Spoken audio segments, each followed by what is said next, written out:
got late word that I was invited to a private roundtable meeting with Prime Minister Benjamin Netanyahu. It was under what's called Chatham House rules. For those that are not familiar, this means that you cannot reveal anybody who attended, nor attribute anything to any one individual as they. What's going on, everybody? Thank you for being here. Today, we're going to talk about what was supposed to be apparently Tim Pool and a few other influencers' secret meeting with Bibi Netanyahu, the Prime Minister of Israel. I'm excited to talk about it. I have dozens of clips, and there's a lot of stuff I want to talk about. I haven't been live in a while, so we're going to get into all that stuff today, a few other topics, and it should be a great show.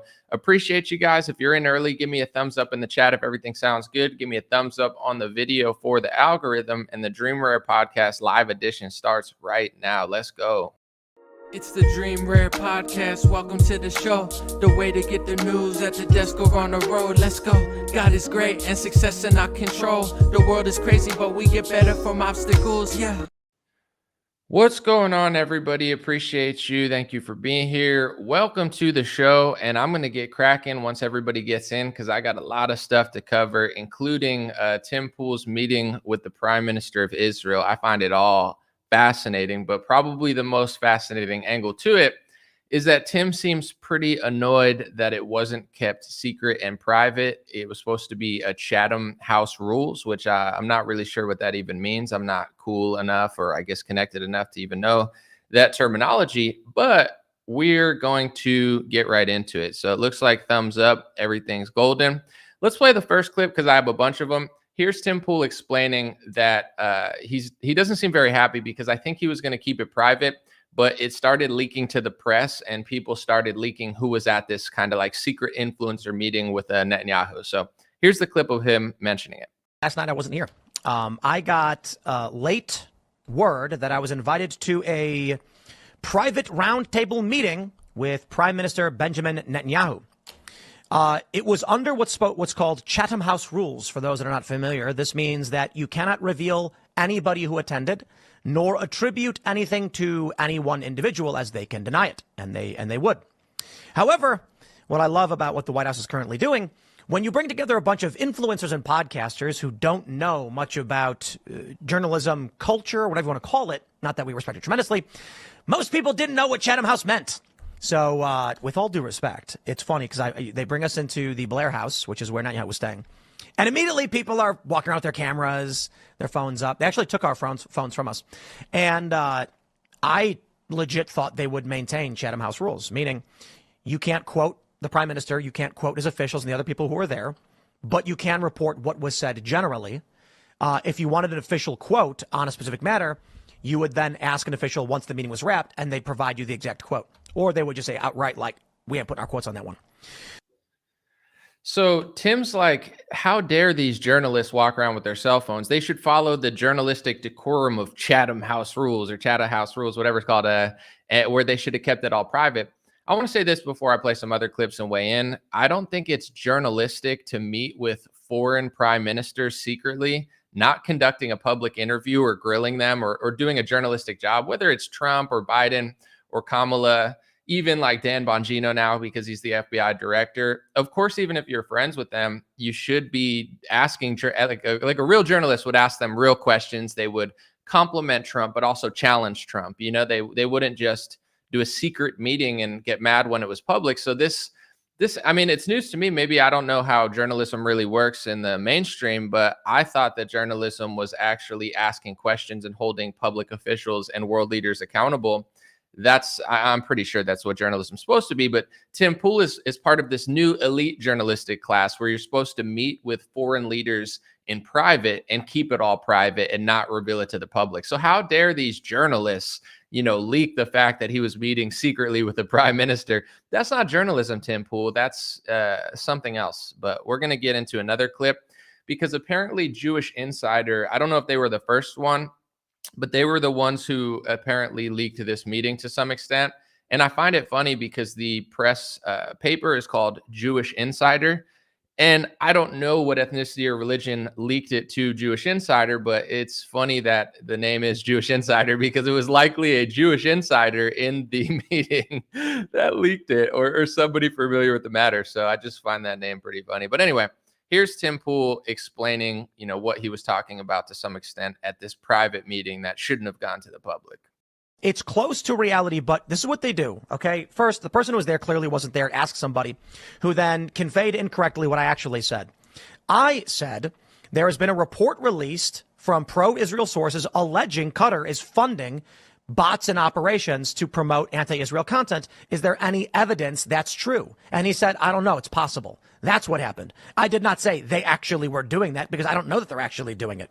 However, I did to a variety of people express what I've expressed on this show, that there are clearly bots that are anti-Israel and anti-Semitic. So in spirit of Tim, I think I'm going to put a beanie on top of my beanie. I'm going to double beanie up real quick here. Let's double beanie up for Tim the Beanie Baby in his smelly, dirty beanie bunker. That's obviously compromised. All right. Double beanie. Sorry, folks. Let me match the God bless this up. All right. Double beanied up because I got to have full protection if I'm talking about Diglett, the leader of the Beanie Babies. So he mentions that Jewish Insider leaked it to the press, and he's like, I was asking Israel if there's any evidence that Qatar is funding bots on Twitter. So here's the interesting part. Tim Pool is asking a foreign prime minister. He's like, hey, a foreign country, foreign prime minister, can you give me info that there's another country on an American media platform? Like, why would he be asking them that? Sorry, I got so distracted because I put on double beanies. It's like a Power Ranger. I don't know if you guys ever watched Power Rangers, but they all come together. Like one of them's like Asian. They made her yellow. That's obviously racist. They made, there was Red Ranger, there was Blue Ranger, there was like the Girl Ranger was pink.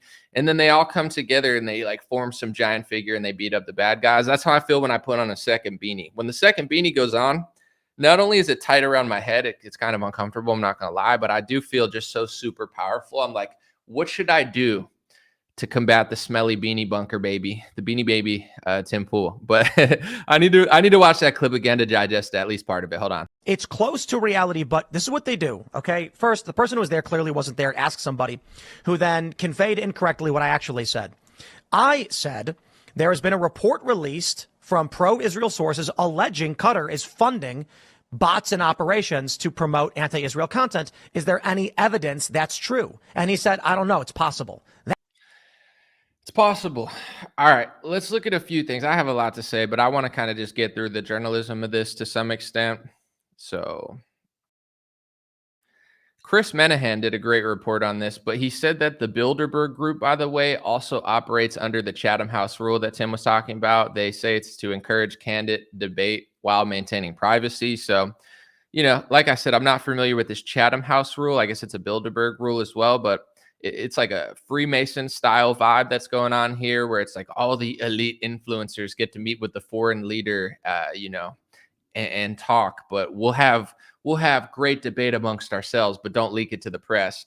And Tim's like, yeah, I love the Chatham House rules. I'm in a secret society finally. And then David Harris Jr. is like, I took a selfie with Netanyahu. And Tim Pool's like, David, oy vey, what are you doing, David?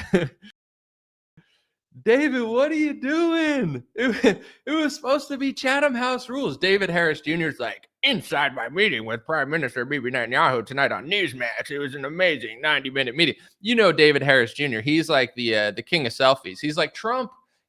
Trump always has him at like the black meetings at the White House, and he's like Trump. And Trump's like, yeah, I love you guys, I love you for sure, platinum plan, whatever. And David Harris, oh my god, Trump looked at me, oh my god, Bibi Netanyahu. It's like, dude, Tim's like, it's the Chatham House rules, David. What are you doing? Why are you leaking it? I'm supposed to be a secret special boy. Let me look at this. Apparently, according to Chris Menahan, it's been nearly 12 hours since the story broke, and Tim Pool and David Harris Jr. are the only two influencers out of 8 to acknowledge taking part in the private meeting. All the others stayed mum. According to the report, it was Dave Rubin, shocking, not, former White House Press Secretary Sean Spicer, writers Bethany Mandel and David Harris Jr., influencer Jessica Krause, commentary senior editor Seth Mandel, and Federalist editor Chief Molly Hemingway. So Jessica Krause, which I find fascinating, she's always followed me on Twitter, on Instagram. So I've always been respectful and just kind of like peeked at her content. Never followed back personally, but She attacked Candace Owens and Tucker Carlson recently. She's like, Tucker Carlson sounds like he works with Iran. And then she goes and takes a secret meeting with Netanyahu. I just find it fascinating because on that topic, I want to cover this. I don't want to get too far off topic. Tucker Carlson did a piece against the war in Iran in 2019 before a lot of these influencers were even influencers. And a lot of Trump supporters got mad at it. I remember I liked it so much, I shared it on my my Facebook page. And it was one of the first times I remember that Republicans got really pissed off at me. They're like, you and Tucker are wrong, or how dare Tucker say that? But nobody accused Tucker of working for Iran or being a foreign influence or Qatar. Like, they were just like, I don't like Tucker Carlson right now because he's questioning Trump. However, you know, I just think he's wrong. Like, nobody was doing this angle. I find it so fascinating that all the people with dual loyalty, all the people that are so ultra Zionist that they have massive loyalty to Israel, they're projecting onto Tucker Carlson and they're like, is he working with a foreign country? It's like, I just find it interesting that somebody that's meeting in secret with a foreign leader that hasn't even spoken about it, according to this report, is the one blaming Candace Owens and Tucker Carlson. It's all Zionist dual loyalty projection. When they were like, oh my gosh, who's working with Qatar? I'm down to find out who's working with Qatar. You know, I'm fine with that. Any foreign influence, I think we should know who's working with who. But who's working with Israel? How many journalists have dual loyalty? How many media companies have dual loyalty? You know, let's go both ways. I don't care. Let's go Qatar and let's go Israel. But it's funny. All the people that have loyalties to Israel, they're all now projecting and trying to get ahead of it and be like, who's working for a foreign country? It's like, just look in the mirror. You just got to look in the mirror. But let's weigh in on it in a second. Let's just play 2 clips of Tim Pool that I found from the past that now make a lot more sense. Here's one of his co-hosts talking about the USS Liberty when Israel, according to the reports, mistakenly just killed a bunch of U.S. Navy members and sunk a ship. And, you know, there's a lot of quote unquote conspiracy theories about this. But listen to Tim's co-host bring it up, and then listen to Destiny, who's left wing, and then Tim Pool just kind of like move on real quickly. This is the first I've heard of the USS Liberty that you mentioned earlier. This God, no, don't even do it. 1967, during the Israeli 6-day war, they accidentally torpedoed or they shot down a... Yeah, but depending on who you ask, it's not an accident. That's like a whole can of worms of weird Jewish stuff. Let's jump to this next story. Let's jump to this next story real quick. Can't talk about the USS Liberty on the Tim Pool show. I got secret Chatham House rule meetings to attend. We can't be talking about that, or else I won't get invited to the Chatham House rules. You know, the interesting part about the USS Liberty, I don't know if it was an accident. I know some people think it was supposed to be a false flag. Obviously, it was a real event, but like, it was supposed to be a false flag to get America into war. That's what some people say. Some people say it was a mistake. I haven't made a claim on it because I don't know. I know it was in the past, but here's what I will say. If you read the Lavon affair was supposed to be a false flag from Israel to basically blame Egyptian communists and the Muslim Brotherhood in order to get the West to help them in some sort of military effort. So I'm just packing up all the evidence that I have without making a new theory. It's like, if they sunk the USS Liberty and killed a bunch of American soldiers, is it possible that it was a mistake? Absolutely.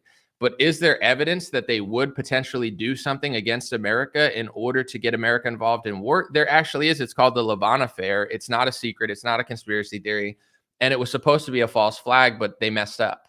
So, you know, I'm sure Tim doesn't want to talk about that either, because should I take the 2 beanies off or should I leave the 2 beanies on? Let me know in the comment section. Should I go 1 beanie or should I keep 2 beanies the whole show? Let me know. I'm going to play this next clip of Tim Pool telling one of his guests that they have Israel derangement syndrome because they talk about the Israel lobby.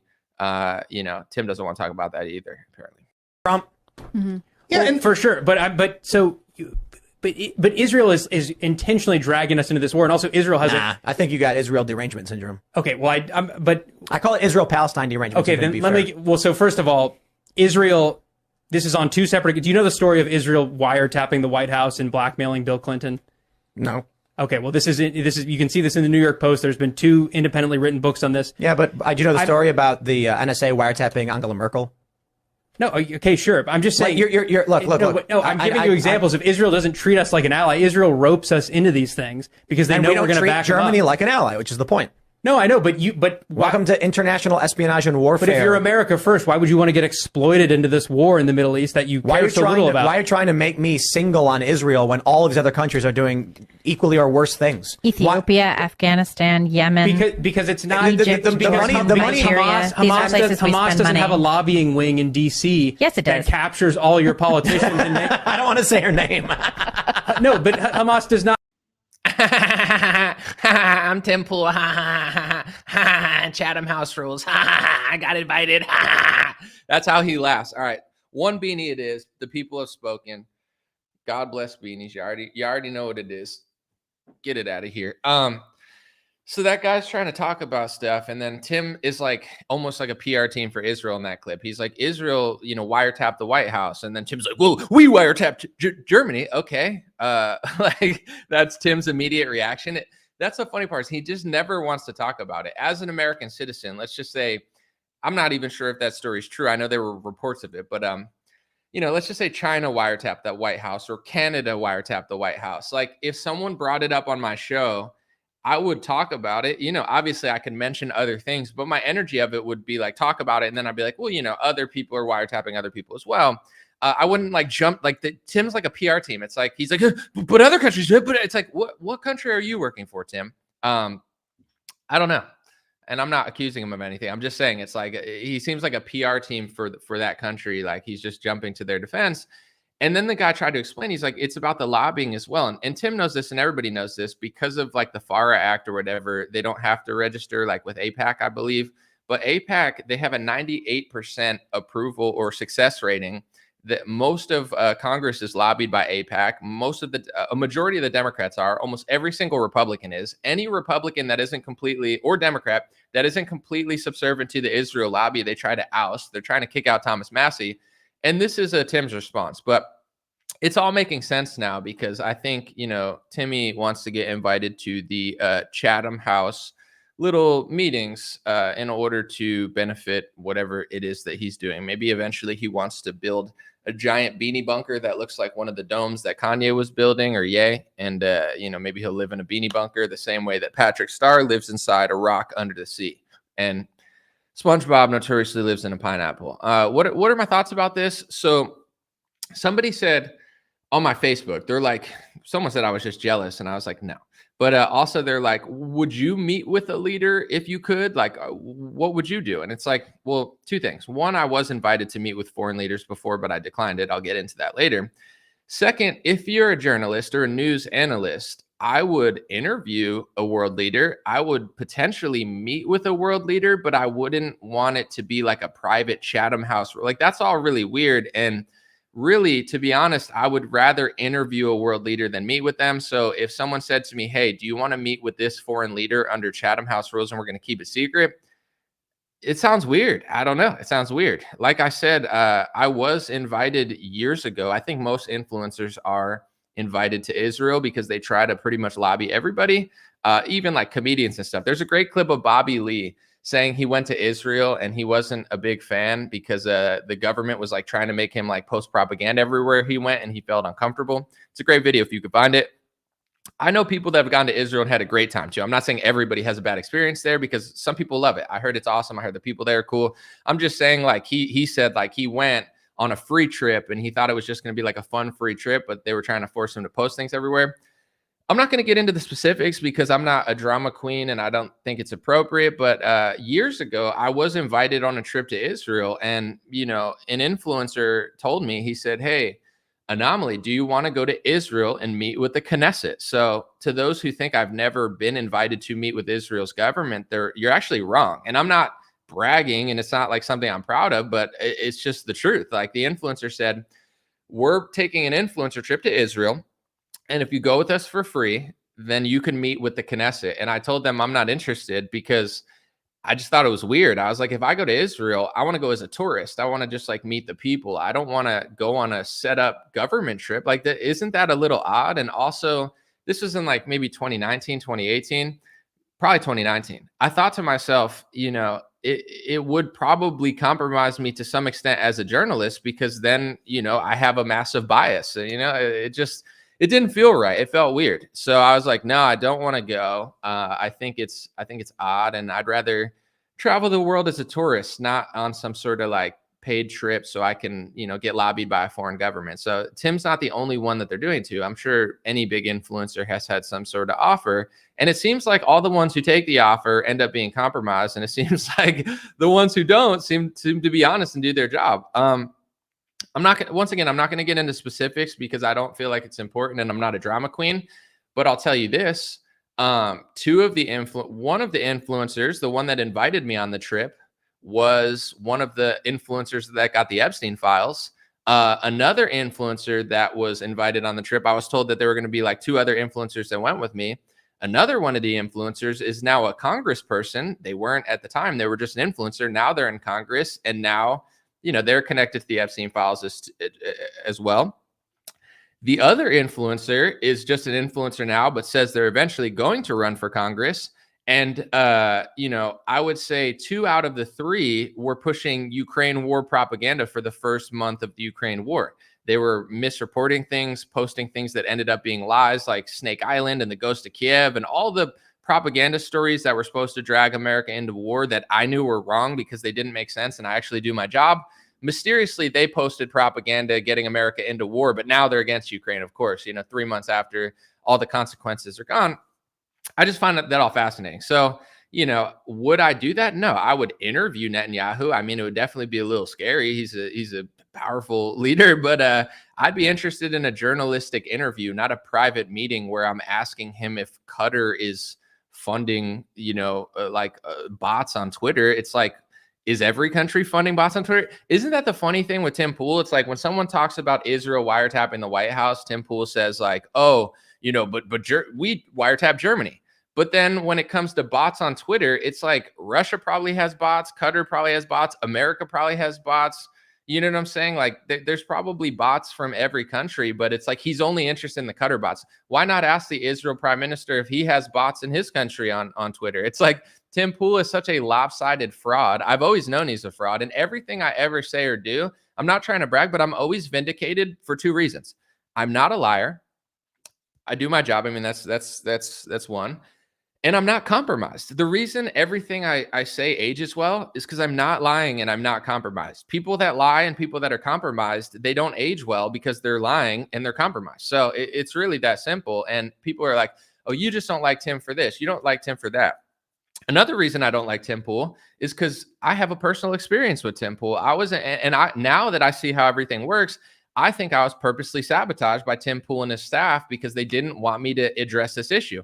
If I would have went on Tim Pool, you already know, 1, we would have talked about what I'm talking about now. 2, Tim knew that. And 3, I would have made Tim look like a fool. He's a tiny little diglet midget. He's a condescending prick. Pretty much nobody who goes on a show likes him. I've talked to like 10 people who've been on a show. Everybody hates him. Everybody says he's rude. Everybody just uses him for his following. Like he's a scumbag. There's people in this space that are great. Tim's not one of them. He's a horrible person. Nobody likes him. I'm sure his staff even hates him. And, I think he talks down and so scummy to everybody. Like he's always so condescending. And I have real alpha energy. I'm not trying to brag. This is not like a manosphere Andrew Tate like rant. I'm just saying like I'm an alpha. I'm not going to let like a guy who looks like the Pokemon Diglett talk to me like I'm a child, especially when I'm more honest than him. So I had a flight that was like, I was supposed to land a couple hours before I was booked on Tim Pool's show. I'm just going to tell this story again because it's relevant now. Then I'll move on. And they booked me basically on a rainy day. But in general, it was like they booked it very tight. Like there was like maybe I was supposed to land like 2 hours before the show or 3 hours before the show. I had a rain delay. The rain delay did not last that long, maybe an hour, maybe 2 max or something. But I had a slight rain delay. And I landed like an hour and 15 minutes before I was supposed to be on Tim's show. I heard Tim's studio was like 45 minutes away or something, and they had a driver to pick me up. And I could have made the show on time easily. And when I landed, I got a text message that said, hey, sorry, we're going on without you. Just treat this like a layover. And they ditched me. They got the driver to pick me up, but I booked my own hotel, which they said they were going to pay for because they were sorry. I couldn't drive an hour. why was I going to drive an hour in the rain if they weren't going to have me on the show and stay at some random hotel in the middle of nowhere instead of just right by the airport? So I ended up booking a new one. They ended up not paying for that. I don't even care. I'm not broke, but it's just the principle of it is just super douchey. Everything they did was douchey, but they weren't like, I'm sorry, we'll have you on tomorrow. I'm sorry, we'll have you on the next day. Because I told them, I was like, guys, I got a flexible schedule. I'll stay out here for 3 or 4 days to talk to Tim. I don't care. I could work from my laptop. They were basically like throwing me out like I was a trash. They were like, I landed and they're like, treat it like a layover. I'm like, it's not a layover. Why would I treat this like a layover? I came to be on the show. Like, they're like, go away now. I'm here to do the show. They're like, no, we don't want you. And I was like, why can't I come? I can make it on time. They're like, well, Tim has certain security protocol where, you have to come like 2 or 3 hours early. And I'm like, if that's the case, why wouldn't you just book a better flight? And they go, oh, my bad. They go, we've never booked somebody this close. That's what they told me. They said, we've never had this problem. And I go, how have you never had this problem? You've never had a delay? They're like, well, usually we fly people in the day before. I was like, why didn't you fly me in the day before? I could have came in the day before. They're like, I don't know.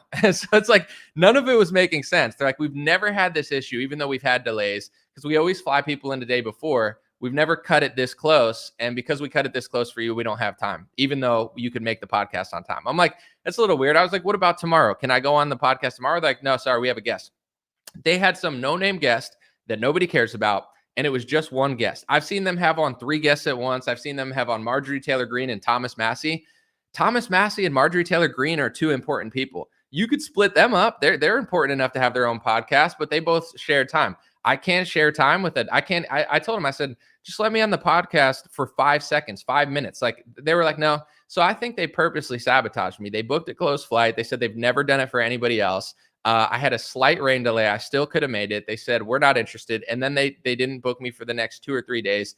Tim didn't apologize to me until I think Adam, his old co-host, was like, had some dramatic thing. Like, I don't know what it was, but like Adam had a big expose on Tim Pool. And Tim was basically just like a narcissist, like basically trying to cover all corners. So he apologized or said his piece to Adam, and then put a 2-minute thing out where it was the most douchey, like fakest apology ever, where he's like, I'm sorry, Anomaly, you can come back on the show. And it's like, I don't want to be back on Tim Pool's show because he's a scumbag. Like, I respect myself too much to waste my time flying across the country to go to a place that I know that he's such a bad person. He has such a bad staff.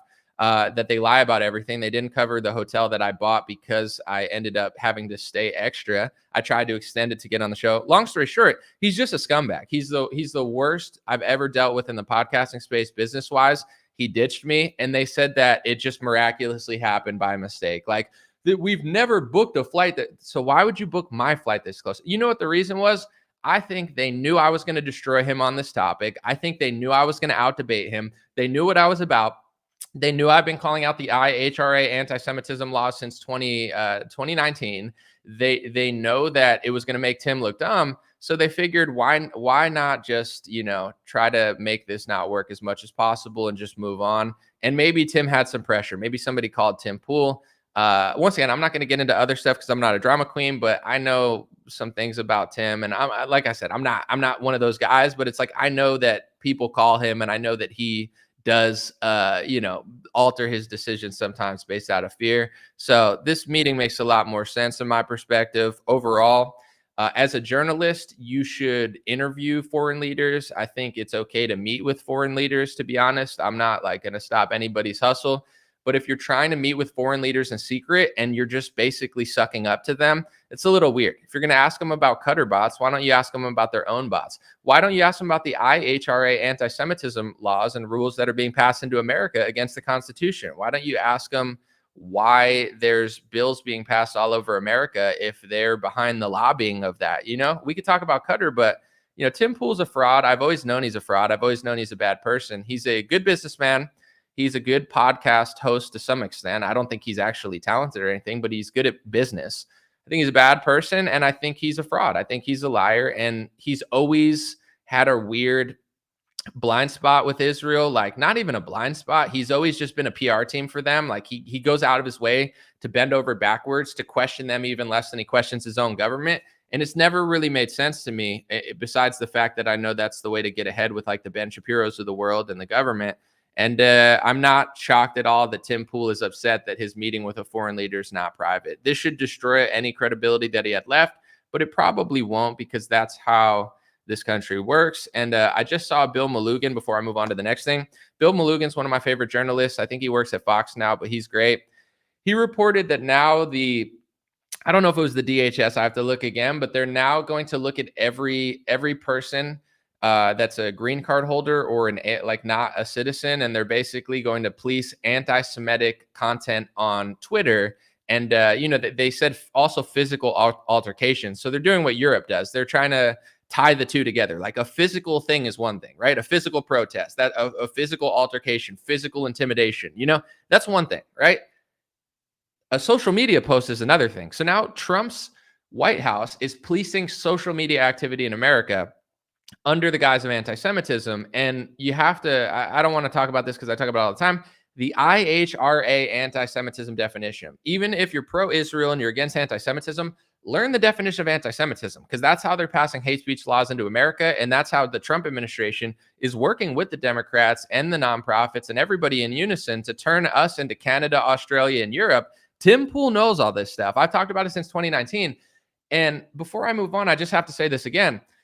I know that these people knew that I knew this in 2019. I'm not going to get into specifics, but they did their best to gatekeep this topic. I believe that's why they sabotaged my flight. If I get on Tim Pool's show, I talk about this to an audience of millions of people. I make him look like a fool, and these people can't hang with me in a debate. They're not as honest. They're not as witty. They're not as well spoken. Like, I run laps around Tim Pool. I think that's why they sabotaged my booking schedule. And I think there's a lot of that going on from the Shapiros and the Charlie Kirks of the world.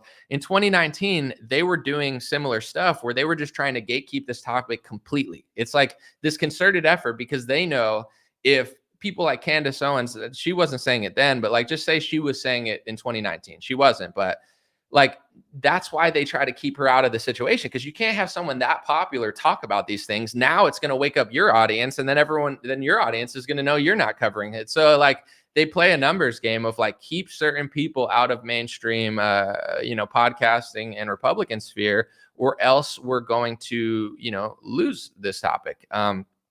Overall, Tim's a fraud. And just to wrap it up, I think any journalist or news analyst, if you're going to have a meeting with a foreign leader, you shouldn't be desperate to keep it secret. I don't know what Chatham House Rules is, because I don't go to Bilderberg groups. I'm not a Freemason, and I don't, work for a secret society or a secret meeting that's like a secret society like Tim Pool. So I didn't even know what that term meant, but apparently Tim thinks that's journalism. Tim, you're an idiot. You think it's journalism that every journalist who goes to a private meeting should keep Chatham House Rules? That's not journalism, Tim Pool. That's a secret society. That's sneaky. That's not journalism. Journalism is, I'm not saying journalists have to publish everything they ever say or do, but if you meet with a foreign leader, journalism's an interview, not a secret meeting where you're sucking up to a foreign leader, asking him questions that are lopsided in his favor. Tim is such a scammer. David Harris, I don't know if he's fake or dumb, probably a little bit of both. I'm sure if I had to guess, David Harris's IQ is probably like 40 points lower than Tim Pool's. So it's like he's a combination of fake and dumb. Sometimes I think it's just a low IQ problem, but maybe not. But anyway, we'll see. God bless these people. And let's move on. So I posted this. Life comes at you fast. Shout out to Glenn Greenwald, because he showed me this as well. The White House was supposed to cut the defense budget by 8% to boost Trump priorities. That's what Trump said literally 2 months ago. And now they're bragging, Pete Hegseth and others are bragging about the first $1 trillion Department of Defense budget. So from cutting the Pentagon budget to expanding it, that's what they're doing. And the interesting thing is, people that really like Trump, I'm not talking about like a normal Trump supporter, but I'm talking about like a Trump boomer on Facebook. Trump could do anything. He could say, I'm completely slashing the military budget and replacing it with a Bitcoin. And they would be like, oh, that's a good idea. And then he could be like, I'm cutting it 20%. And they're like, government savings. And then he's like, I'm increasing it to $1 trillion. And they're like, gotta fight Iran. It's like, no matter what Trump does, their whole world is like living through him vicariously. Someone posted on my recent Instagram video, I'm going to play it in a second. It's a good one. But he was like, just be patient and Trump will do everything you've ever wanted. It's like, bro, I voted for Donald Trump, and I didn't even at my wildest dream, I would never dream of, like, I wouldn't expect Trump to do everything I ever wanted, because it's not even possible. So it's like these people think it's Willy Wonka. They're like, come with me and you'll see a world of wild Trumpanation. It's like, just patient. Lick the schnozberries on the wall and Trump will make all your dreams come true. It's like, bro, what planet are you living on? Like, and for the record, I know people get this misconstrued, and this is a good time to say it. David Harris Jr. is not a journalist. He's not a news analyst. David Harris Jr. is a professional Trump bootlicker. He's a fan. David Harris Jr. is equivalent to a fat guy that paints his stomach black at a Raiders game. Like, I'm a Raiders fan. Hey, Raiders. That's who David Harris Jr. is. He's a sports fan for Donald Trump. He's a professional suck-up. Tim Pool, God knows what he is. He's a podcast host but there's a lot of people like David. I'm not trying to just pick on David, but like that's what they do. Terrence Williams, David Harris. God bless both of them.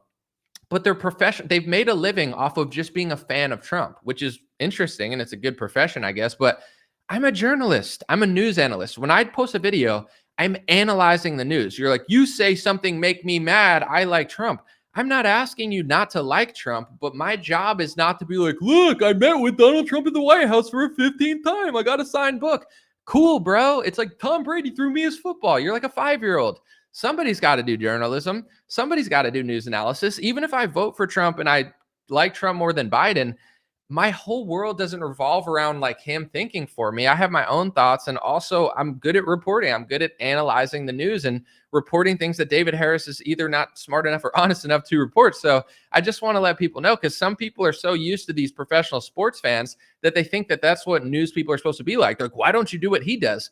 Because my IQ is like 60 points higher, and I actually am good at what I do, and I care about the country, and I don't know. It's not interesting. It's like, it would be like, why don't you just post cat memes all the time? I don't know. Because I'm not, it's not my profession. I don't know what to tell you. But anyway, let's get into some other stuff real quick.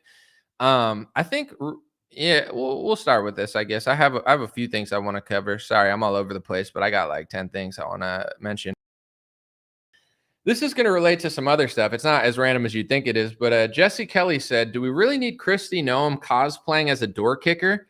What does this gain us? It's clownish, it's unserious, and embarrassing. Everything doesn't need to be a photo opportunity. Send rough men to get the barbarians and leave this stuff for Broadway. ICE has it covered, because Kristi Noem is kicking in the migrants' doors, and she's got, her nice watch on usually. She's got her hair done. She's a pretty woman. Just, at least the cameras make her look pretty. I've never seen her in real life. But anyway, never know what the filters are doing or not. But, she's like cosplaying as like this ICE, I'm kicking down your door. I'm the real leader. I agree with Jesse Kelly. It's so cringe. Not only is it cringe, and I don't care what the left thinks, but it's like, it's so embarrassing for our side, and it's only motivating the left. Not that I care what they think, but I've seen so many people, they hate this like bratty Mean Girls vibe that the White House is going for. They're posting like these memes about like deporting immigrants and stuff. Like, it's so cringe. Like, I'm fine with them deporting criminals, but the way the White House is posting about it, I can't stand it. It's not only horrible, but it's motivating the Democrats. This is where Republicans lose me. Like, I'm fine with Kristi Noem being the DHS, I guess, but Republicans are feminists too. It's like, I need to have my pretty hair knocking down the door. It's like, let her stay home. Let the men do it. I don't know. It's super cringe to me. And I could talk about it for a while. Maybe I'll talk about it later, but there's a connection I wanted to make with that, because also there's this influencer on Twitter who popped up a couple years ago, a conservative Jewish woman named Libs of TikTok. And she's been like the darling of the federal government now that Trump's in office. She was handed the Epstein files. She was, apparently also cosplaying like, I'm doing DHS raids with the DHS. Are you part of the federal government actually doing the DHS raids, or are you an influencer that they're just taking around to get promotion? Either way, it's really cringe. But I want to point this out. I pointed it out a few times, but I really want people to think about this, because this is so wild to me that nobody else picked up on this except for, shoot, I want to give this guy credit because he's the one who saw it on. I'm sorry, my guy. I'll do it another day. This guy I follow on Twitter is the one who found this out, but my bad, bro. I think his name is Royce something. Anyway.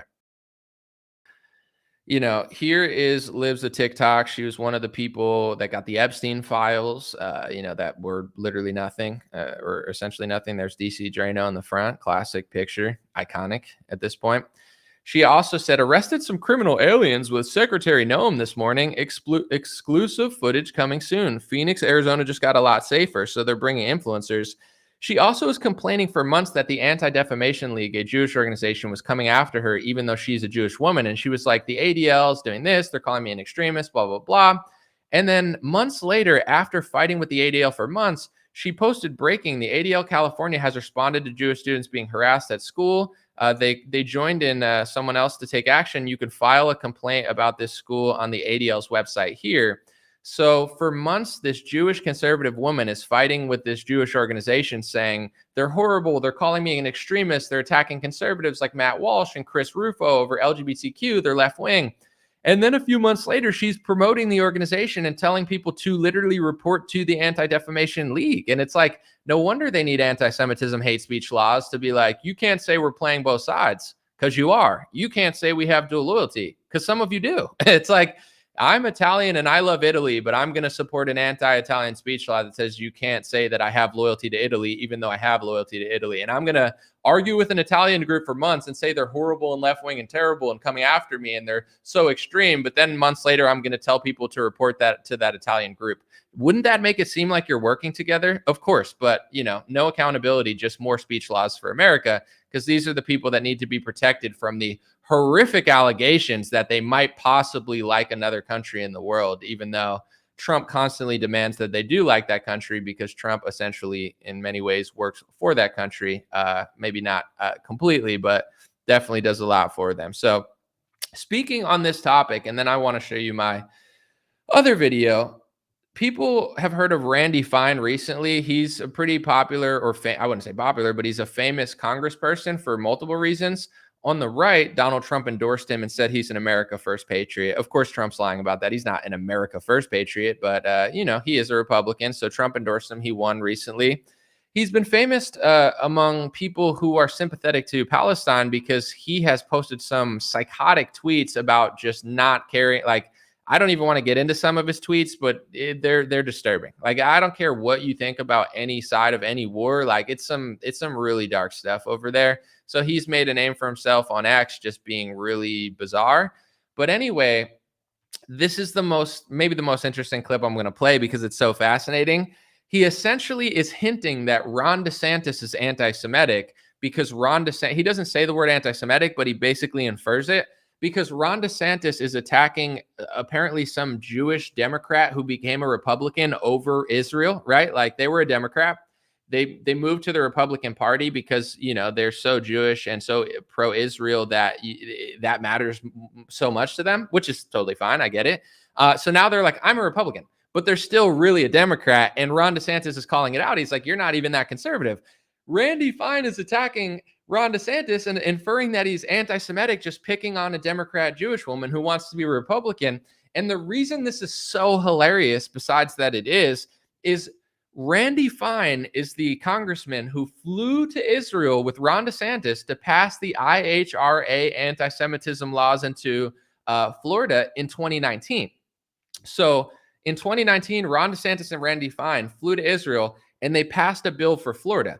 This was historic because it was the first ever Florida bill passed on foreign soil. And the bill passed on foreign soil for Florida was for Israel. It started conflating all the things I told you. Like, it passed the IHRA anti-Semitism laws into Florida for schools and stuff. Since then, DeSantis has pushed it even further. But how funny is it that Ron DeSantis, who is not Jewish and he's a Christian or a Catholic, flew to Israel to pass these anti-American, anti-First Amendment, blasphemous European-style hate speech laws into Florida with this guy. And then years later, this guy has no loyalty to Ron DeSantis, even though Ron DeSantis passed these laws. And now he's using the laws in his favor because he is that ethnicity and that religion. So now he has those laws in his favor. And he's like, you know what? Now that I have the IHRA anti-Semitism rules in my favor, I'm starting to think Ron DeSantis is seeming a little bit like that. Ha, ha, ha, Ron DeSantis, you idiot. This is going to happen to everybody. Donald Trump, Ron DeSantis, every Republican that supports the IHRA anti-Semitism laws that turns America into a European-style police censorship state, all the things Donald Trump is doing right now with anti-Semitism, it's going to backfire on every single person. It already backfired on Bobby Kennedy. That guy is such a fraud now, but they called him anti-Semitic months and years ago because he was talking about a study over COVID, and yet he's still pushing this stuff. Anyway, let's listen to Randy Fine basically subtly accuse Ron DeSantis of anti-Semitism for noticing that a Jewish Democrat turned Republican isn't even really a conservative at all. But Randy Fine will protect that person because, definitely not because they care about the country, because the IHRA rules say you can't say it, even though it's true. I will tell you is it's dumb. I mean, Representative Cassell switched from the Democratic Party to the Republican Party. And so obviously she's not going to be as conservative as everyone else, but do we want to be a niche party or do we want to be a big tent party? Now, she switched because she's Jewish, and she didn't like how Democrats did with Israel. Maybe that bothers Ron DeSantis. I don't know. But I don't understand why you would take a shot at someone who will have a hard enough time keeping that seat as a Republican.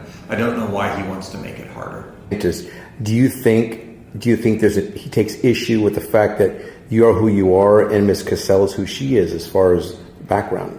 I don't know. I do find it troubling the two politicians in Florida that he has chosen to take issue with in a very vitriolic way in the last few weeks are both Jewish, and it's a small number.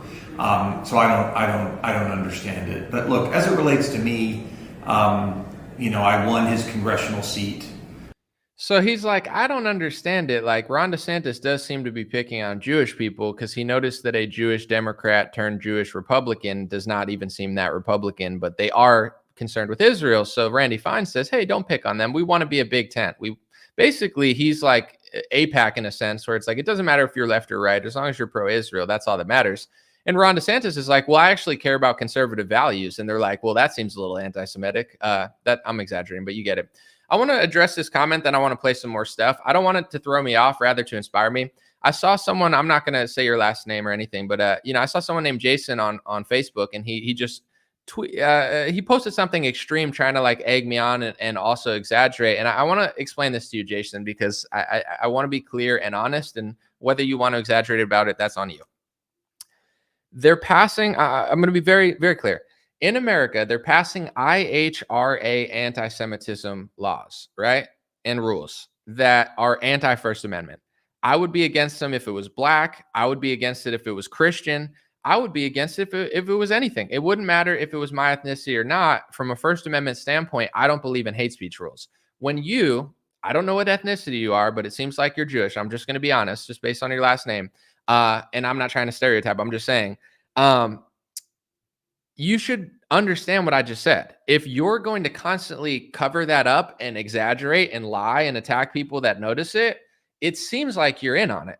And then you're going to support rules that say that it's hate speech to say that you're defending something that you are literally defending. So I'm not saying that you're literally in on it, but it's like, I'm going to use this example again.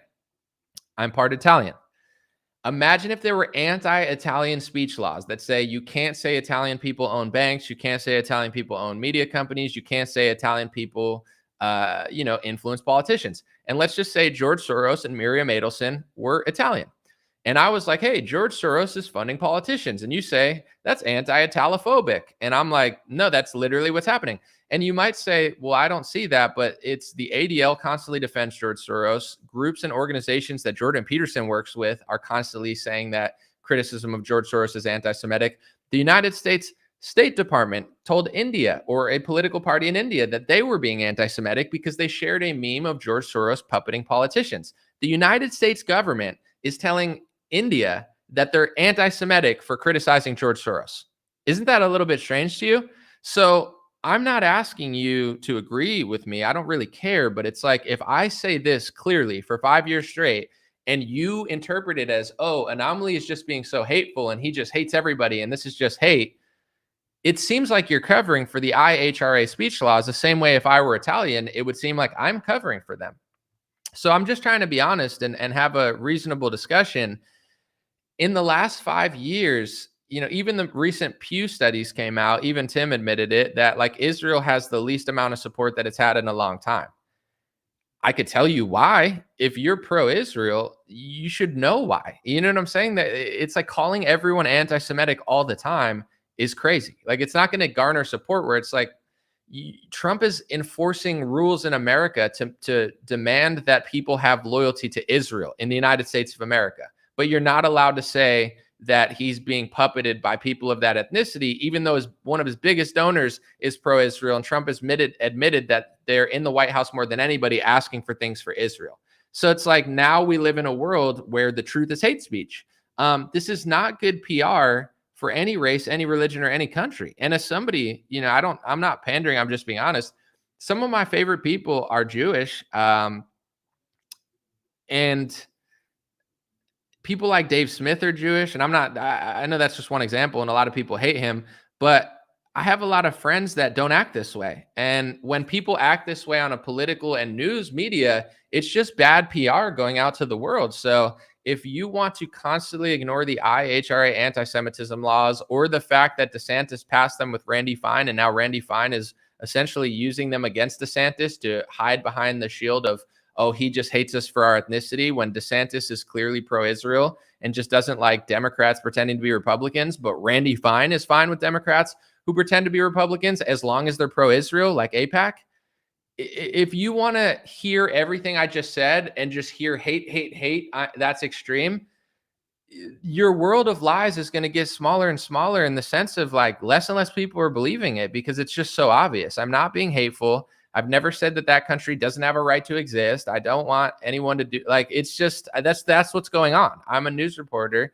I'm doing journalism, and that's the reality of the situation. So I'm going to move on to another topic that's interesting to me. I just want to be extremely clear about that. I'm going to be misconstrued a million times.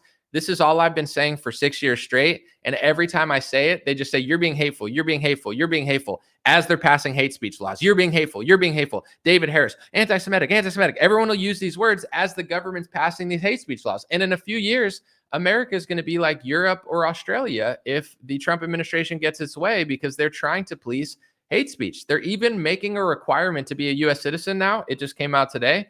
They're trying to make it a U.S. requirement now that you have to, in order to get your citizenship, you essentially have to be loyal to Israel, and you have to not question anything Jewish, whether it's race, religion, or even noticing patterns, statistics. Like, that'll stop you from getting an American citizenship. Your loyalty it's not even like, why in the United States of America would you have to be loyal to Israel? I don't get it. Why not to Canada? They're our ally. Why not to Germany? Or we have a bunch of allies. The United Kingdom. No, just them. So the more they push these rules, the more obvious it's going to get what's going on. And it's not hateful to talk about it. And Trump is now policing anti-Semitic activity online as a prerequisite to get a U.S. citizenship. What do they mean by anti-Semitism? I'm going to read some of the rules again. These are the official IHRA anti-Semitism rules. They're being passed into Germany. We always say, oh, we don't like Germany's hate speech rules. Well, we're passing the same ones into America. Oh, we don't like the UK, how they don't have hate speech policing. Well, we're passing the same definition as the UK. Well, we don't like how Australia does that. We're passing the same definition as Australia. We're passing the same definition as Canada. We're passing the same definition as Sao Paulo, Brazil. We're passing the global definition of anti-Semitism, which is, you can't make mendacious or dehumanizing claims that say that Jewish people control banking, media, politics, etc. So now saying George Soros funds politics is anti-Semitism. Miriam Adelson funds Trump, anti-Semitism. Okay, I guess the truth is anti-Semitic now. Sorry about that. You can't say that any Jewish citizen, whether ethnic or religious, has dual loyalty to Israel. So saying Ben Shapiro has dual loyalty to Israel, that's anti-Semitism. Saying Randy Fine has dual loyalty to Israel, that's anti-Semitism. And Randy Fine is now using those anti-Semitism rules in his favor to infer that Ron DeSantis, who passed the anti-Semitism laws, is actually anti-Semitic because he's just picking on Jewish Democrats and Republicans. Randy Fine just notices that pattern to infer that Ron DeSantis is anti-Semitism, but you're not allowed to notice any patterns because Randy Fine is a special boy who gets special boy laws for his special boy race and special boy religion and special boy country he likes. But in America, you don't have special boy laws for your race or religion. Not that I'd want them, but you have to understand, Ron DeSantis, you pass special boy laws for Randy Fine, so follow the special boy laws or else Randy Fine's going to infer you're anti-Semitic. Ron DeSantis deserves it, by the way. He passed the laws. says you can't say classic anti-Semitic phrases such as Jews killed Jesus. That's now anti-Semitism. So for the Christians having biblical discussions about that, was it the Romans? Was it the, now it's anti-Semitism according to laws. We're passing hate speech laws in America. I'll say it every episode if I have to. That's what's going on. I don't care about other countries that much. I care about America. It's not that I hate other countries, but I'm focused on make America great again means make America great again, not make other countries great again. With that being said, our country's not going to be great when the Trump administration is using the word anti-Semitism to police hate speech and make it a requirement to live in this country to basically not say these things. I could go down the list of the rules, but that's what Trump means when he says anti-Semitism. That's what Bobby Kennedy means when he says anti-Semitism. I know that Tim Pool damn well knows the definition of anti-Semitism, yet he still says, what do you mean by anti-Semitism on Twitter, Tim Pool? Do you mean the IHRA laws, or do you mean what you think is anti-Semitic? Because what Tim Pool thinks is anti-Semitic doesn't matter. What the government thinks is anti-Semitic matters, because that's the definition that they're pushing through legislation all around the world. Why, if there is no sort of global collusion, would every country choose the same definition? Imagine if there was a racism definition where it was like, this is what racism against black people means. It means you can't say this, you can't talk about violent crime, you can't say they're crushing the NBA and they're really good at sports. You can't say positive stereotypes, you can't say negative stereotypes, you can't point out things that they own, you can't talk about, the past. Like, there's historical black speech laws, there's compliment speech laws, there's criticism speech laws. Black people had speech laws in America, right? And then imagine Canada adopted the same definition of racism, and then England adopted the same definition of racism. It spans multiple continents. I believe at least 4 continents are using the same exact definition of anti-Semitism. Doesn't that prove that there's global collusion? But one of the laws says that you can't say that there's global collusion. So it's like, people have to be honest about this. If you want to lie and say that I'm being hateful, that's on you, but I'm not. I don't hate anybody. I don't hate any country. I don't hate any group of people. But these type of lies and these type of policies are just not only divisive, but they're just straight up anti-American. So recent polls have come out, like I said, and Israel has the worst rating that they've ever had, approval rating. Am I wrong to say among bad people that exist that some of it is self-inflicted? Am I wrong to say that self-accountability matters? I would say that to any community, black, white, Christian, whatever. Racism's been around for 50, 60 years, and now it's worse than ever. It's like, is there anything the government's doing wrong or certain ethnic groups are doing wrong, or no? Is everybody perfect and it's just the bad? They've been policing racism for 50 years. They put end racism on the goal line. It's like end racism in the NFL, yet they say racism is booming. It's like, is there anything? Can we be honest? It's like, no, are we not? Can we talk about the downfalls of white people and Europeans? Let's do it. Let's talk about all the things Europeans are doing wrong, right? People do it all the time in the press. Now, can we have an honest conversation with other ethnic groups and talk about some things that, that might lead to division, et cetera? Or no, are we just going to just be delusional and call everybody hateful? I'm not hateful. I'm an honest person. I would love to see the ethnic groups, the religions kind of get along and live in harmony in the countries. The way that we do that is honest conversations and not speech laws for one race, one religion, one country. It doesn't solve the problem. It only adds to the tension, and it only adds to the attack on the American Constitution and way of life. So I'm being honest about it. Honest people will see that. Dishonest people will exaggerate and just, freak out. But is what it is. I still wish everybody well, and I'm going to move on. So I posted this. I'm going to play it real quick because it's really well thought out and it took me hours to make. I posted this about what's going on with the whole China situation. And I'm not just talking about the tariffs, because whether they work or not, only time will tell. I'm not going to try to pretend like I have a prediction on it, or at least a crystal ball. But I noticed that when it comes to China and Russia, there seems to be almost a uniparty condemnation. Russia's a little bit more controversial now because a lot of Republicans are not super pro-Ukraine. But when it comes to China, it seems like one thing that everyone agrees on, from Nancy Pelosi to Vivek Ramaswamy to Donald Trump to George Soros, everybody wants to crush China, or everybody sees China as a massive enemy and a threat. I'm not a fan of communism. I think China is somewhat godless, so it's not really my vibe. You know, I think they're outlawing Christianity right now as as a counter to the West. And you know, I've never been to China. I don't. No offense to China. I'm not trying to offend a billion people. God bless everybody. But you know, it's not my top place in Asia I would like to go. I'd rather go to Japan and other places. But anyway, with all that being said, I think I found something interesting about China and Russia. And it just so happens to be that they're not open societies that have a bunch of NGOs flooding their country and forcing them to take refugees. Watch this video very carefully and listen to what I'm saying, because this is an angle that most people don't really realize. And I thought about it for a lot of reasons, but especially when I found this tweet of Vivek Ramaswamy complimenting George Soros, I was like, why does the right and the left, or the Viveks of the world and the George Soros, why do they all agree on China? Like, there's got to be a reason, and I think I found the reason. Let's watch.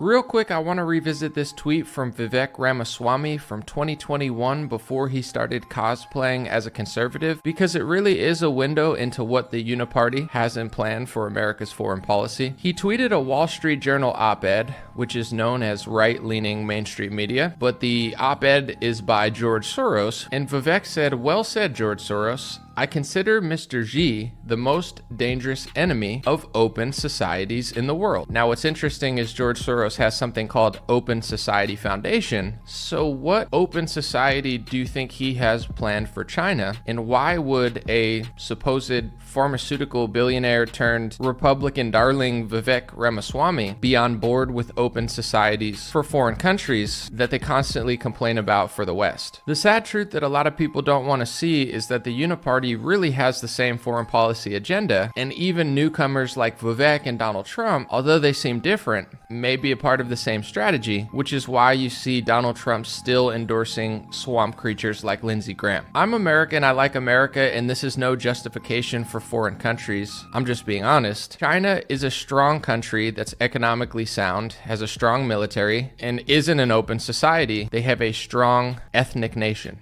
Russia, they're religious, their nation has strong historical and ethnic ties, and they're a powerhouse in the world. When you look at the West, aka the open societies that they're trying to bring to China and Russia, you notice that most Republicans complain that almost every one of our allied nations is broken. Canada, America, most of Europe, they complain about open borders, the changing of demographics, and the destruction of thousand-year-old culture. So with the Uniparty foreign policy, the left will frame it as saving democracy, love, peace, and open borders, and the right will push it through patriotism. I thought to myself at the time, I even told Guy, I said, you know, there's no doubt I feel like this was created this virus in a lab in Wuhan, China. I have little doubt about that.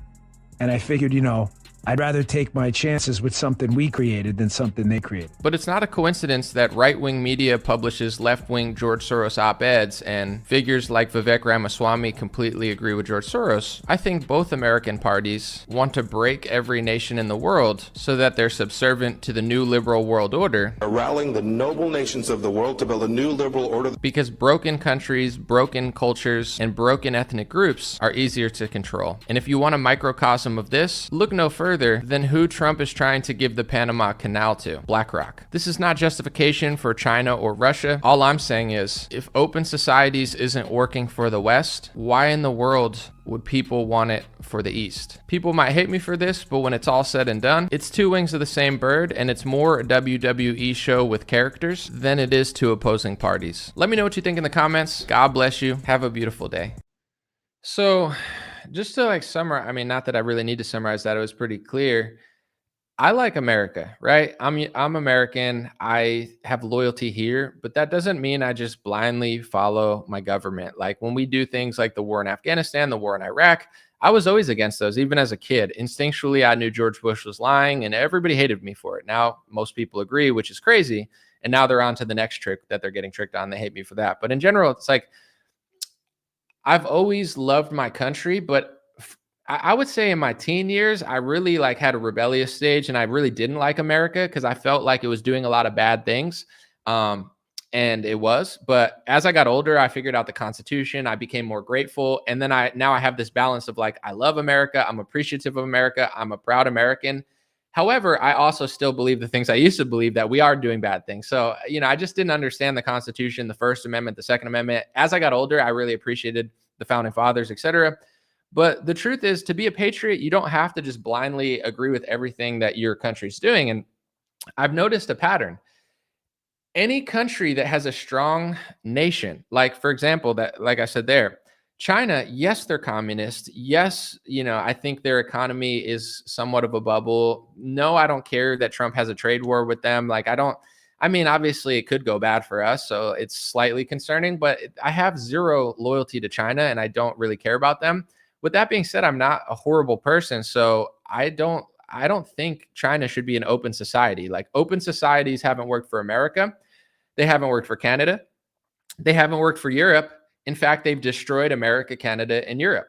And you look on the Open Society website, and right when you go to Open Society Foundation's website, which is George Soros's organization, you see black lesbians or something with like an LGBT flag, or black people with an LGBT flag. And if that's just like a summary of it, they're like LGBT, black, and it's like, that's fine, but like, is he really doing, like, what is he doing for black lesbians? That's just like the cover. It's like liberalism, yay, we're gonna make it great, and you could be gay, and it doesn't matter what race you are.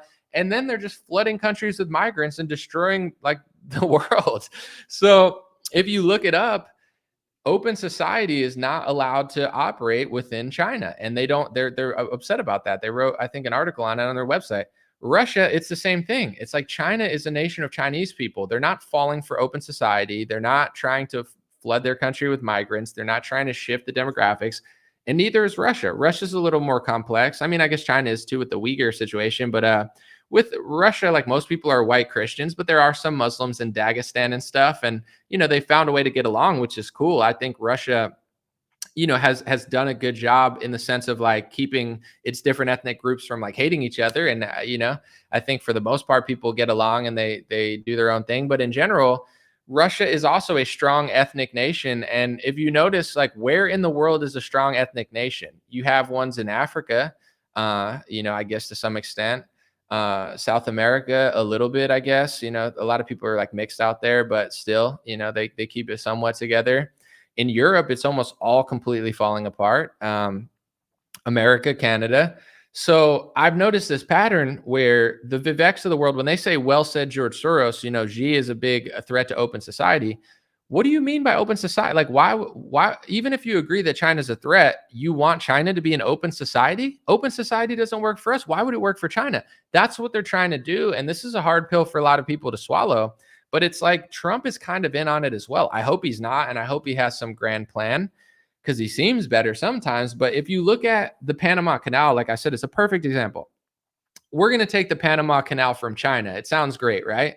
Okay, who's going to get the Panama Canal? Am I going to get it? Is our Americans? No, BlackRock is going to get the Panama Canal. So these are your two options, China or BlackRock. It's like, we lose. Someone was saying that all the farmland in China should be put up for auction, right? This is like the hope of Americans. Like, let's put all Chinese farmland in America up for auctions. If they did that, BlackRock and Bill Gates would probably get most of it, not you. Let's look at Bill Gates for an example. I'm one of the only people that seems to be reporting this, because I'm one of the only journalists on the right that isn't just a professional fan of Donald Trump. But Doug Burgum is the governor, or was the governor, of North Dakota. He's now the Secretary of Interior. I'll get into that in a little bit. As governor, Doug Burgum was funded by Bill Gates. He got Bill Gates money. Bill Gates money helped him win the election. He posted selfies with Bill Gates saying, like, we're doing all these partnerships and stuff, I think in 2018 or 2019. And then Bill Gates bought a bunch of farmland in North Dakota. There's some sort of law on the books that says that rich people just can't buy up their farmland, because North Dakota is pretty based, and it's like, north, it's super conservative, well, probably one of the most Republican states. So they had some sort of law to prevent big corporations or big billionaires from buying up all their farmland. And it was a very controversial court case because, Bill Gates was supposed to lose, according to most citizens there, based on the protections they had for North Dakota. Bill Gates won the lawsuit and he got to keep the farmland. It's not a coincidence that he funded the governor and then the governor was taking selfies with him. I think that's obviously pretty connected. Did Doug Burgum get penalized by the Republican Party for basically getting lobbied by Bill Gates and overseeing the farmland buyout from Bill Gates, who Republicans claim to be against, even though Trump offered him a White House position? I told David Harris this when I emailed him. Of course, he'll never talk about it because he's a sellout and an idiot. But I said, next time you do a Trump interview, why don't you ask him, did you offer Bill Gates a White House position? Because that came out in the press. And I told him, also ask Trump, in 2018, Bill Gates told the press that you offered him a White House position and also said that he got you super interested in a universal flu vaccine. He said it in 2018. A year and a half later, Donald Trump passed an executive order for a universal flu vaccine 4 months before the pandemic. All journalism is showing that Bill Gates told Trump to do something, and he did it and offered Bill Gates a White House position. I told David Harris, why don't you ask Trump that question when you interview him? Of course, David Harris never will. He's a fraud. He's an idiot. But he's like, oh, I never thought of that. Of course you don't, because your IQ is probably 30 and you're just a propagandist at this point. But it's like, if you actually cared about the country and you're like, hey, I don't like Bill Gates, they let you say that because you never asked journalistic questions. Why is no journalist, no Republican journalist, no podcaster, not a single person has asked Donald Trump, did you offer Bill Gates a White House position? And did you pass his universal flu executive order because he told you to a year and a half later? Nobody's asked him. It's very weird. But anyway, was Doug Burgum penalized by that, by the guy who offered Bill Gates a White House position? Of course not. Donald Trump hired Doug Burgum to be the Secretary of Interior. Look up what that does. He's in charge of all the national parks and a lot of the federal land. So because Doug Burgum, was the governor of North Dakota and allowed Bill Gates to buy up all their lands, now Doug Burgum gets all the national land. So this idea that we're fighting the deep state, it's like Trump basically is the deep state at this point. And I'm not trying to be a dick, but he works for, at this point, the liberal order that Mike Pompeo talked about, where why would Mike Pompeo, a conservative, brag about a liberal order of the world, right? He's conservative. Why would you want to make the world liberal? Because that's what they do. They've made Europe liberal. America has liberalized Europe. They've liberalized Canada. And I'm not blaming Canada for us, but America was the leader in the 50s, 60s, 70s, 80s, 90s. Like everybody looks up to us, and we've helped liberalize the world. We've liberalized Europe. We're trying to liberalize the Middle East. We're trying to liberalize China, and we're trying to liberalize Russia. So this idea that Republicans are fighting the left, in some cases they are. And I definitely think that some things do matter. That's why I vote sometimes. I don't know that I could pull myself to vote for the next election now, but in general, it's like I do think some things matter, federal judges, etc. But on a grand scale of things, they have the same agenda. Vivek and George Soros have the same China agenda. Donald Trump and George Soros have the same China agenda. Why? Because they want China to be an open society. They want to crush China. It's like any nation that has a strong ethnic group and any nation that isn't completely destroyed. China has thousands of years of culture. Russia has thousands of years of culture. They haven't been flooded with migrants. Oh, guess who the two countries that everybody wants to fight are? China and Russia. You look at Gaddafi, who was calling this stuff out, and not this exactly, but he was calling stuff out. What happened to Gaddafi? He was mentioning a lot of stuff. It's like, I'm not trying to be a Debbie Downer for those who don't get this stuff, but that's why I made that video. It's like, yeah, I want to win a trade war and I want American jobs and I want all this stuff, but I always just question Trump's true intentions. It's like, is he doing this for me or is he doing it for BlackRock? Is he doing it for me or is he doing it for Howard Lutnick? Is he doing it for me in our country and normal people, or is he doing it for the liberal order to destroy China and Russia? It's like, I'm not really sure. So I hope that video is enlightening to you. But when Vivek Ramaswamy said, well said, George Soros, he's not being sarcastic. He agrees with George Soros. And that was before he was, cosplaying as a conservative. So just an interesting little thing for you guys to think about and see. And then I want to play this last clip because it's of Benny Johnson. And this is one of the bad things about the left versus right paradigm. People on the right are so annoying and fake and stupid that it makes people be liberals. And then people on the left are so fake and stupid. I mean, like, I'm not trying to be rude, but like almost everybody on the left is fake and stupid. They can't be real because their ideology won't allow them to be. So people see the left and then they run to people on the right and they run to people like Benny Johnson because Benny Johnson's pointing out the left. But I saw this clip and I was like, this is why so many people hate Republicans. And I get why people hate Democrats, but it's like, this is the cycle. They got people running back and forth and they got horrible people on both sides. And looking at this clip, it's like, this is the thing I hate the most about the Republican Party. If you defend Trump's tariffs, that makes sense to me. If you think of logical things that you believe in, that makes sense to me. If you think we're going to win the trade war, that makes sense. If you're not panicking, that makes sense. What doesn't make sense is this clip where it's like when something happens during Kamala's administration, you're freaking out. And then when something happens during Trump's administration, you tell people that losing money is actually good. Like Benny Johnson is he's too dumb and too fake to actually come up with an intelligent defense of Trump's tariffs. Like there are people out there defending Trump's tariffs, but Benny Johnson is not smart, honest, or I would say talented enough to do that. So he just is like, just talks, that's the funny thing about podcasts. If you're smart and you just talk, it's interesting. If you're insightful, if you're wise, if you're intelligent, if you're well-read and you talk a lot, it becomes a great podcast. If you're funny like Theo Vaughn, it becomes a great podcast. You're cracking jokes. You're hilarious. If you're good at asking questions like Joe Rogan, your podcast is good. If you're Benny Johnson, talking a lot has consequences because you're not smart or honest. So you end up saying things like this, like, losing money is fine. Dude, imagine telling people during Kamala, like a Democrat coming out and be like, when you lose money, it's actually a good thing because it builds character. Like this is the level of idiocracy that we have running the Republican Party. And I can't stand these people. Just because I vote Republican, do I have to act like this guy is a good guy? Like this is one of the most ignorant, condescending, stupid, and just frustrating things I've seen all week. And it's coming from this egghead right here, or rockhead rather. Losing money costs you nothing. This is just the reality of life. You're gonna, like, were you young and dumb? How much money did you lose? Everyone loses money. Everyone loses money. I'm going to play the whole clip again because it's got the 2024 one or the 2023. He said, losing money costs you nothing. You're just young and dumb. You lost money. Who cares? Bro, imagine running on the premise of like, you're going to lose money and it's fine. Not like smart people would say, sorry, I have to rant about this before I play the whole clip. Smart people would say, you're going to temporarily lose money and then you're going to gain a lot of money in the past, or pain for gain. It's like working out. You got to go down to go up. Or, I'm giving Benny Johnson smarter talking points. Like, when the market's down, it's a good time to buy. If you think it's going to go back up, like there's so many good talking points, it's going to work. It's going to bring jobs back. The dumbest thing you could possibly say is just start attacking people who are losing money and being like, losing money. You don't lose anything when you lose money. Bro, I don't want to use the F word, but I do want to so bad. What the F are you talking about, bro? You're an idiot, dude. You're an idiot. Okay. This is coming from voted Republican all 2018, voted Republican 2020, voted Republican 2024. This is your message, bro. People like this should just stay behind the scenes and reap the benefits of being connected. People like this should not be speaking publicly because they don't realize the thoughts in their brain are so dumb. Losing money costs you nothing.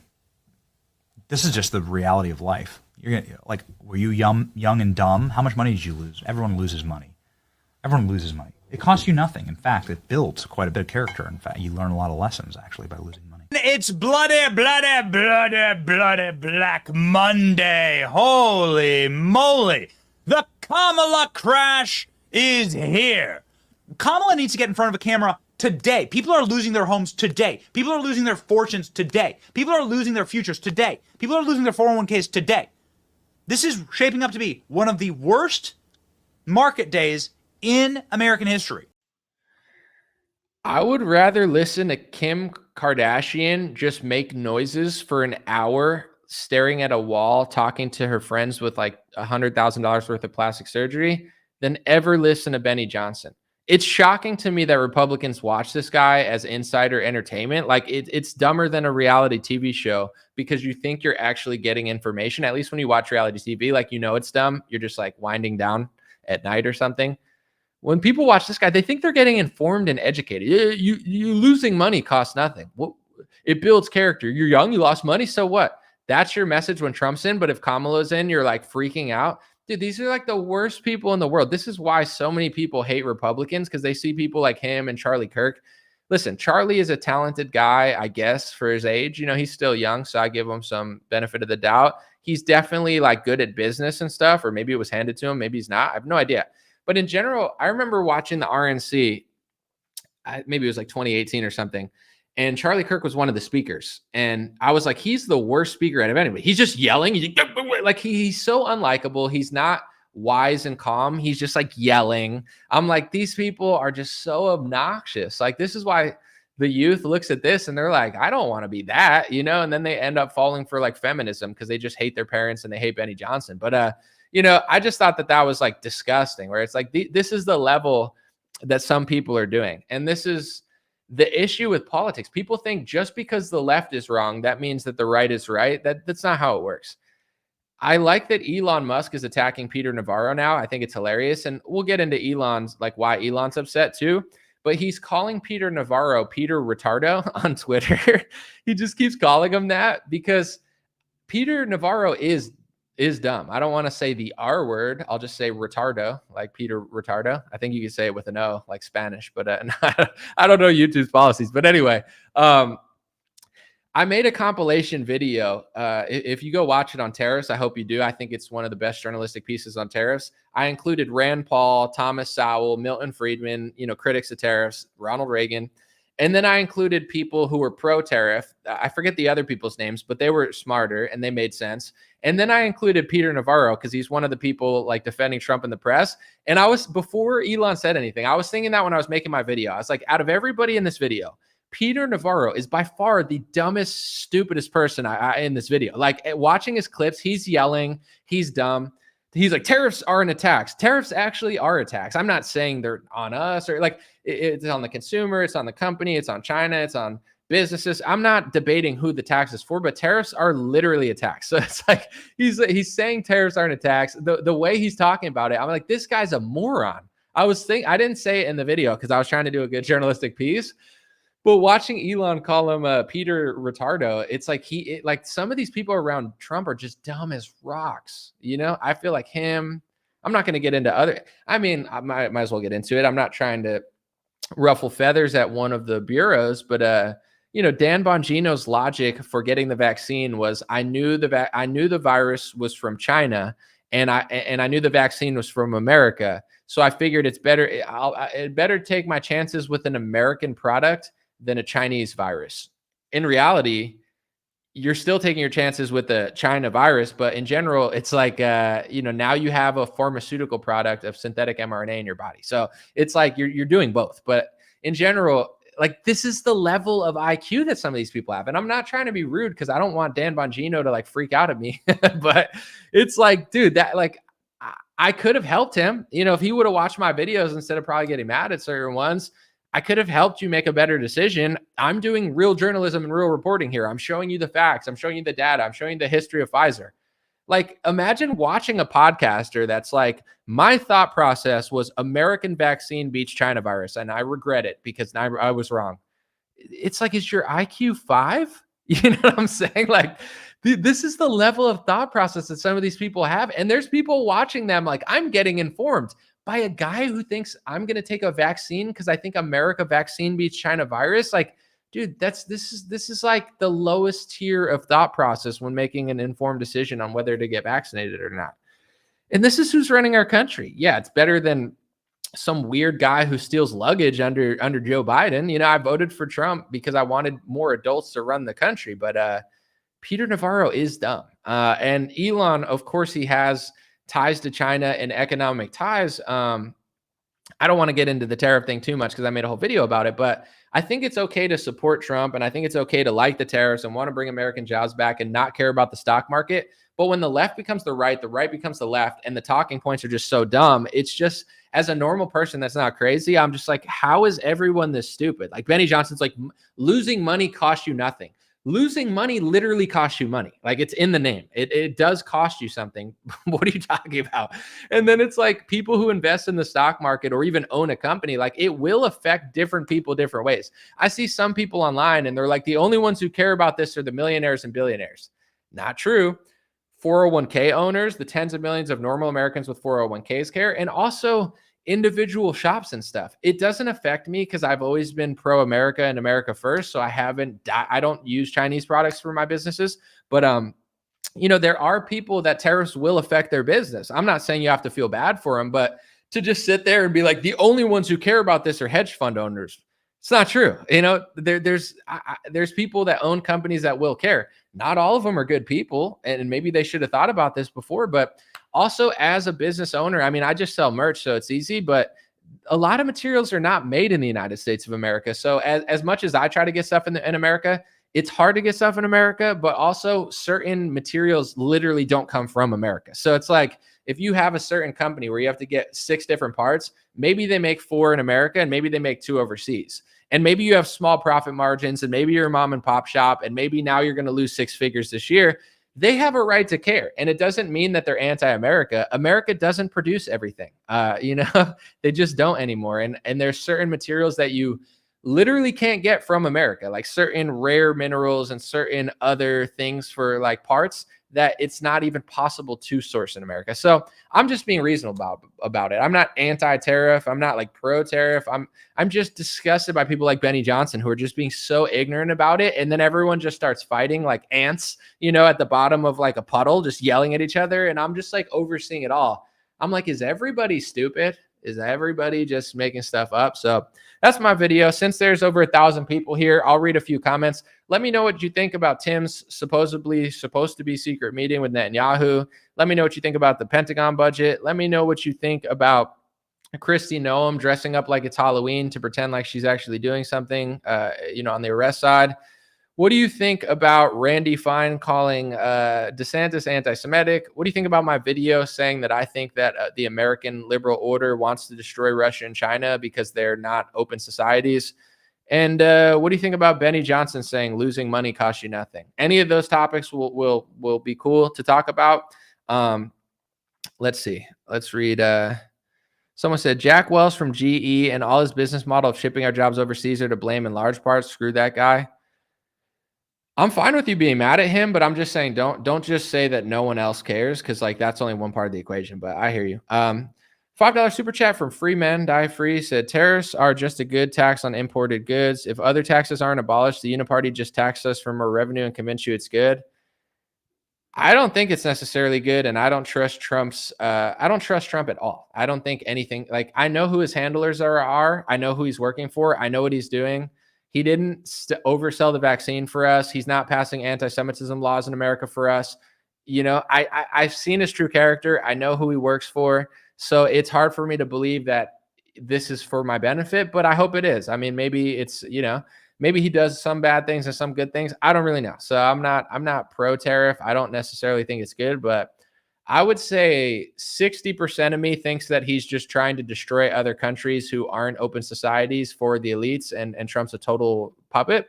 40% of me thinks he's kind of a puppet, but he's doing this for America. That's my, I'm 60-40. More of me thinks that he's not doing this for the right reasons, but 40% of me thinks that maybe this will benefit America in the long run. And I hope it does. I want to believe the minority here in my own head, but I'm a pattern recognizer. You know what I'm saying? And I'm not trying to be hateful with it, but they always say that pattern recognition is like hateful and racist and anti-Semitic and xenophobic, but it's really not. It's just intelligence. Like, chess is pattern recognition. Trivia is memory. Just being smart is learning. So, I recognize things, I pattern recognize, I analyze, I learn, I educate myself. I try to combine it with wisdom. And then I make decisions based off that. So my pattern recognition and my analytics tell me that Trump has a higher chance of doing this for wrong reasons than right reasons. But, he also could be doing it for the right reasons. I don't know. I think he works more with BlackRock and those type of people and Bill Gates and the Soros types more than he works for the American people. But I don't know. I'm not saying he directly works with Soros. He did when he took a loan from him years ago. But, they have the same foreign policy agenda. They need different things for different parties. And that's why they're passing all these speech laws, because they don't want people to be able to say that certain people are playing both sides when they are playing both sides. It's like the left gets the lesbian propaganda, the right gets the patriot propaganda, and the destination's the same. And the left, it's like, we need an open society because we're going to fight racism with open borders. And the right's like, we're patriots. We need to bomb Iran and Afghanistan and Yemen and Syria and Lebanon and every country in the world. And then we need to destroy China and Russia because we're patriots. And it's like, in reality, that wasn't really true for most of those countries. So why would it was wrong for literally every Republican, even pro war Republicans right now, they all admit Afghanistan was a lie. They admit that Iraq was a lie. They know that Libya was a lie. Like literally even pro-war Republicans now know that all of those are a lie. Even the White House is saying it. Caroline Leavitt is admitting Iraq war is a lie.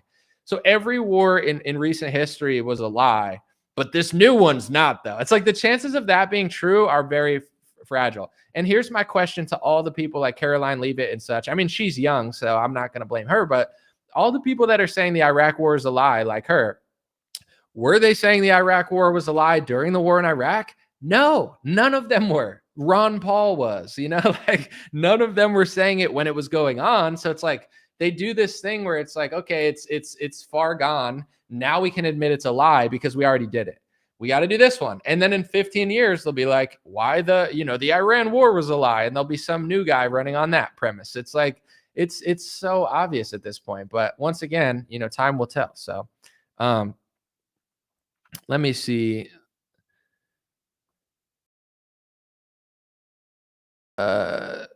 Someone said he will attack Iran. Mark my words. I mean, we'll see.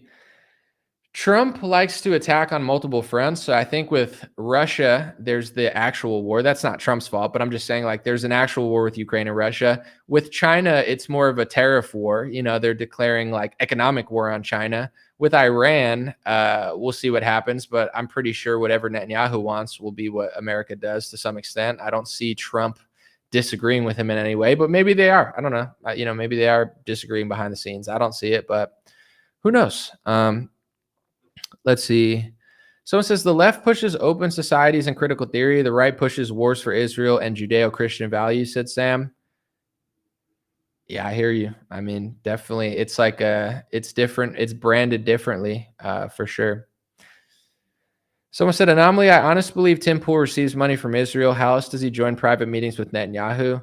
I'm not going to accuse him of anything. Like I keep it all fair above the belt and stuff. So I'm not going to accuse him of that. He loves accusing other people of taking money, but of course, I wouldn't do that to him. But I don't know. I mean, on one hand, anything is possible. On another hand, they want people on their side. You understand? So when I got offered a free trip, was I being paid? I guess you could say they tried to pay me because they tried to pay for my trip and probably my stay. So it's like a multiple $1,000 meeting for, or it would have been a trip combined with meeting with a government. I mean, you could say that the trip probably could have cost tens of thousands of dollars if somebody would have paid for that. So, offering you things for free, I guess that's like a way of paying people, right?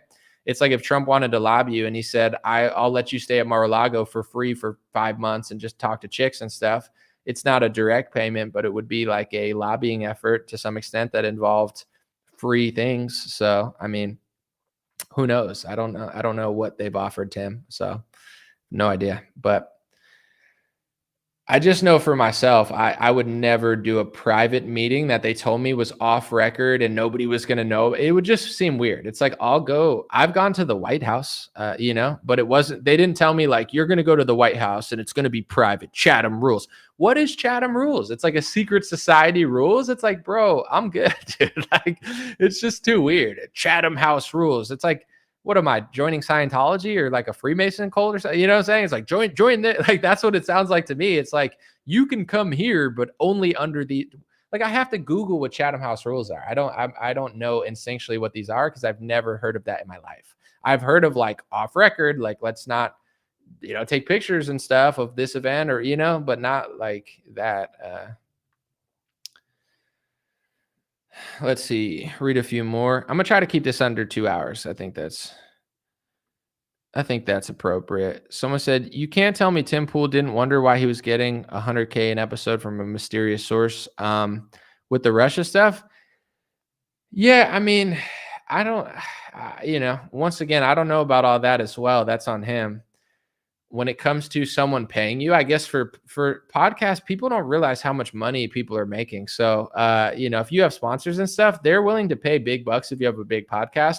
So as much as I don't like Tim Pool, I could understand why he thought he was getting paid that without thinking it was coming from Russia. However, I'll defend Tim Pool when I think it's right, but I don't like Tim Pool. I don't trust Tim Pool. I don't think he's ethical. I don't think he's a journalist. And now it shows me that he's doing sneaky things, which I always suspected anyway. But it's like I'm not going to dunk on him for other things that I'm not sure about. I like to stick to what I know.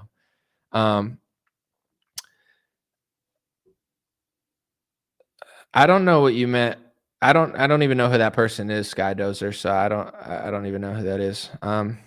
Someone said Chatham House, the Rural Institute of International Affairs, is a precursor to the CFR. Is it? I have to look this up. Like I said, I've only heard of that. By the way, I want to give a compliment. Chris Menahan, I've shouted him out before. He's one of the best journalists on Twitter, and Chris Menahan is also one of the more unique journalists on Twitter. A lot of other people, they just report what everyone's reporting. You know what I'm saying? Like one person does it and then everyone does it. Chris actually like finds interesting stories that no one else finds. So I really like that guy. He definitely seems like not an NPC. Let's put it that way. Someone said, the guitarologist said, I got offered money to promote the war in Ukraine on my channel. That's crazy. Nobody hit me up about that. I think they just know that I won't sell out. So they just stopped even thinking I would. Maybe when I turned down the free trip, they're like, all right, this guy's not lobbyable. But I did notice that people were reporting that wrong for the first 2 weeks. I wonder if they were getting paid. Because, dude, first 3 weeks, not to brag again, but I'm going to brag. So I'll just pretend like I'm not going to pretend like I'm not. I am bragging, actually. I'm going to not be passive aggressive about it. I was one of the only journalists who reported the first 3 weeks accurately, because people were like, Snake Island, they said F you to Russia and they all died or whatever. And then they were all alive. Like, I knew just from reading it, I was like, where's the source of this? Like, it doesn't even make sense. Like, I remember all the pages that were posting all the Ukrainian war propaganda for the first month of the war. Hook, line, and sinker. They were falling for it. They were pro-Ukraine. And then a few months later, they hopped on the other side and were like, oh, wait, Ukraine's corrupt. Did they make, this is what I'm not going to say I was naive, but I try to give people the benefit of the doubt. And I don't accuse people of things that I don't know. I'm not going to be one of these people like, you're funded by Qatar, you're funded by Israel. I'm not going to say that unless you're Donald Trump literally taking $100 million from a pro-Israel donor. I'm not a false accuser. With that being said, I always just think, oh, these people are dumb. You know what I'm saying? Like David Harris Jr., he's dumb. The typical liberal promoted the Ukraine war the first week or so. He's dumb. DC Drano promoted. I'm like, oh, they're just content creators who are really just trying to like get it out there quickly, so they make a lot of mistakes. I give them all the benefit of the doubt. But it's like, I don't know. And I'm not going to accuse anybody of anything because that's not respectful. And, some of these people I used to be friends with, or I consider them friends somewhat, but it's like, you reported a war wrong for 2 weeks. Was that a journalistic error or no? I don't know. You'd have to ask them. But on that note, it's like, if you're making journalistic errors constantly, why are you doing it? Do you care about being right, or you just want to be quick and make money? Do you want to just get those posts out there because then you can monetize your page in other ways? Like, I'm not really sure what it is, but why do I know all these things, but nobody else knows? Am I just the greatest journalist of our time? Am I the smartest person in the world, or is everybody else just lying?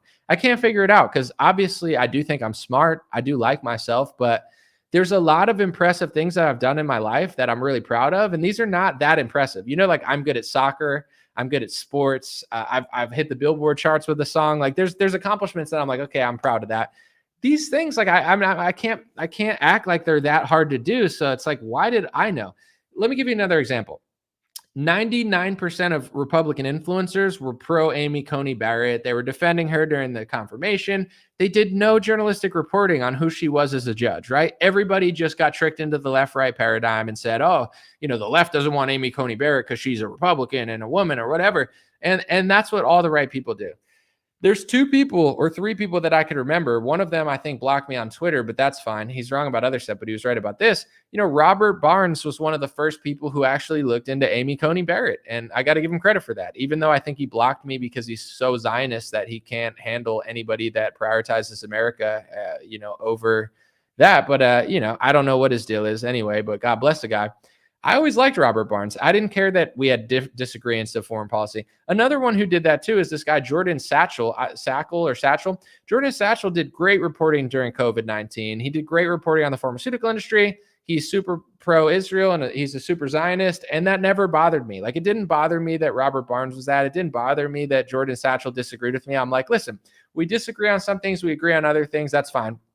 But they both It's weird. It's like people that are ultra Zionist, they just can't handle anybody that slightly disagrees. They're, whatever. But anyway,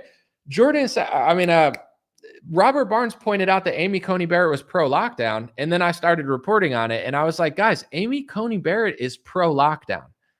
And then 2 years later, I'll read that in a second, guitarologist.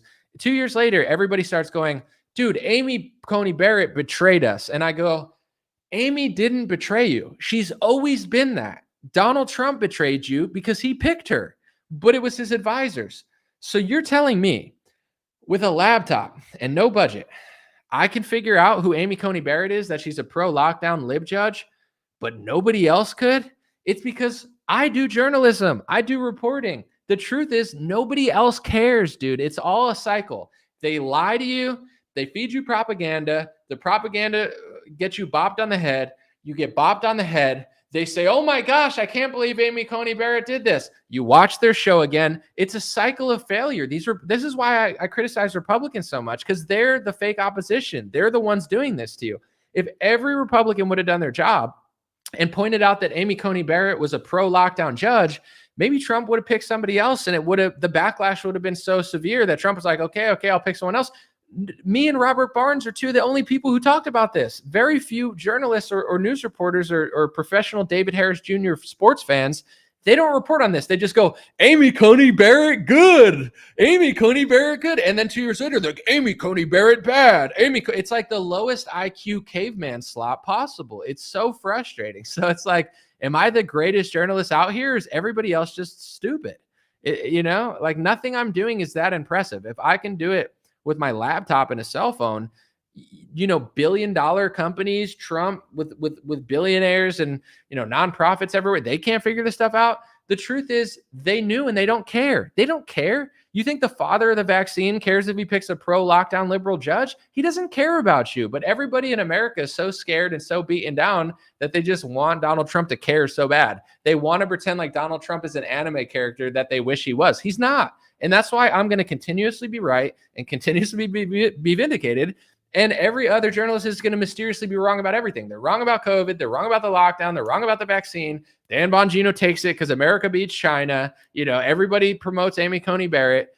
I called her out before she got confirmed. Everyone goes, we didn't know this. You didn't know because you don't do reporting and you don't watch people who do reporting. This is not shocking. It's a cycle of trauma. These right-wing influencers are traumatizing you. They're lying to you. They're jacking you up. They're yelling at you. They're wrong. Now they monetize being wrong. And it's just a cycle of trauma. It's Stockholm syndrome. People who watch people like that, they have Stockholm syndrome. They're in love with their captor. The guitarologist said, I agree with you 99% of the time and appreciate what you do. Keep voicing your opinion. Thank you, guitarologist. I appreciate that. And I just wanted to say, since you agree with me 99% of the time, it sucks that you're wrong 1% of the time, bro. It sucks being wrong. I'm just joking, but I appreciate that. 99% is good. I'll take that. I just thought it was funny to say, which it is. But no, I appreciate you. Lisan Gabi, said, any thoughts on Ian Carroll? I'm going to have him on the show for an interview sometime. He's interesting. He's definitely interesting. He definitely pisses off a lot of people. I like Ian. I like Ian. He seems nice. He's been nice to me. He's complimented me, shared my work. But I agree with him on a lot. I disagree with him on some things. We're our own people, and that's okay. So, I would say I'll save it for my interview with Ian, because I think when I interview him, that will talk about the things we agree with, talk about the things we disagree with, have a conversation. So, I don't want to speak on it too much, because I'd rather just talk to him than talk about him. You know what I'm saying? I think that would be more respectful and human than just like having all these opinions about him from afar. Let me see. Hold on. Someone did a super chat and I missed it. Someone said, Misty Armstrong said, I appreciate you. 2017. Thank you. Someone said Ian's taking a leave or something. Did someone say that? Let me see. Someone said you have on average more viewers than PBS. Yeah, for sure. Thank you. That's good to know. I'm awesome. PBS sucks. No, I'm just kidding. Sad part is what we get will deserve. Oh, okay. I thought someone said he was taking a mental health leave or something. I didn't see it. I don't know, but whatever. I'm in no rush. Someone said, and I'm going to read this comment because it's very self-serving. Thank you. Someone said, Anomaly has a lot of good-looking white women who follow him. It must be the Italian genes. Thank you, bro. I appreciate that. Thank you. I appreciate, while the world is cracking down on Caucasian women, they're all welcome in my stream. And if there's good-looking ones watching, appreciate that. We like all of them. The ones, we like them all, okay? We like the good-looking ones. We like the not good-looking ones. We like them all. We like all the white women. And all the women. I love the Asian women's. Asian women are cool. I've never married one, but I sell property to Asian women. They're very cool. I like Jewish women. We like the Muslims, okay? As long as you vote for Trump, it doesn't matter your race. Black women are cool. I like black women. They come to my rallies. I give them platinum plans. It's very cool, okay? I'm not racist. I eat tacos. I like Mexicans.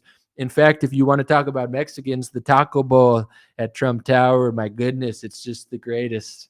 So I'm just letting you guys know I'm totally not racist. Anyway, jokes aside, not that was a joke, but I don't know. I just, the whole like bit was a joke. I like to play into it instead of like backing away from it. I like to just dive right into it head first. Yeah, no, but we appreciate all the women here. But if we got good looking white women, that's never a bad time. Everybody likes that. You know, everyone wants to pretend like they don't like that, but they do. Well, not if you're married, relax. You know, it's not for you. No, I'm just kidding. But anyway, let's move on. Let's see. Someone said Candace Owens with a fake pregnancy. I don't think she's faking her pregnancy, but if you want to start that theory, that's on you. Someone said, I like tacos. I eat Mexican.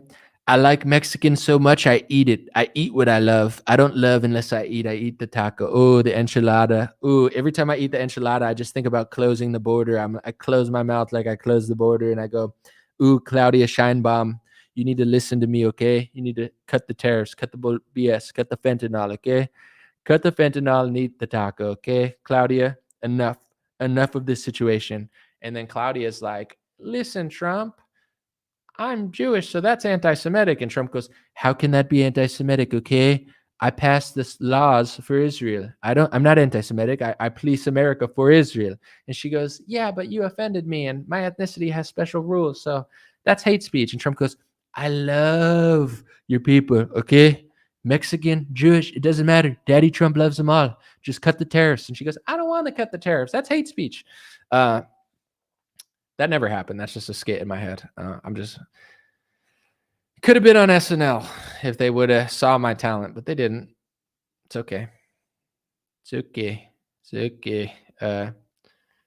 Someone said Anna Paulina Luna is Alina Habba in a mask. That's also probably not true. In fact, I would guarantee you that's not true. But if you want to believe that that's true, that's on you. I don't know if you're joking or not. The internet is like a world where I can't tell if people are serious or not ever. I'm like, are these real people? Like, do people? But whatever. Do Jordan Peterson? Well, you know, the interesting thing about God is, you know, when people ask me the question, do you believe in God? I think to myself in my head before I speak out loud, well, that's an interesting question there. That's a paradox because, you know, I have a big Christian audience, but, you know, I'm not really Christian. I don't believe in God. So I have to just use historical references to the Bible, which makes Christians believe that I'm one of them while I go on a tour with Konstantin Kizin about God, even though we both don't really believe in him. Or maybe Konstantin does. I don't know. But anyway, do you believe in God is an interesting tangible because the tangibility of it just gets tangled within my webbing weave of mindset. And mindset's interesting too. I talked to Jocko a lot about that, but you know, do you believe in God? Let's break it down. Do is an interesting word because you have the D and the O. And when you look at the O, it looks like a donut. It reminds me of Tim Hortons. Horton Hears a Who, the Dr. Seuss. But anyway, do you want to buy a consonant? Excuse me, Mr. Peterson. Okay, we're here. We're talking about Islam. Do you believe in God? That's why we're here. Well, that's sorry, I got that's just the Canadian in me. You know, what do you mean by do? Said no one ever. No one ever has asked, what does do mean? It's like who, what, where, when, why, do, like the question words, like what does why mean? It could not possibly be more structured. Like why pretty much always means the same thing.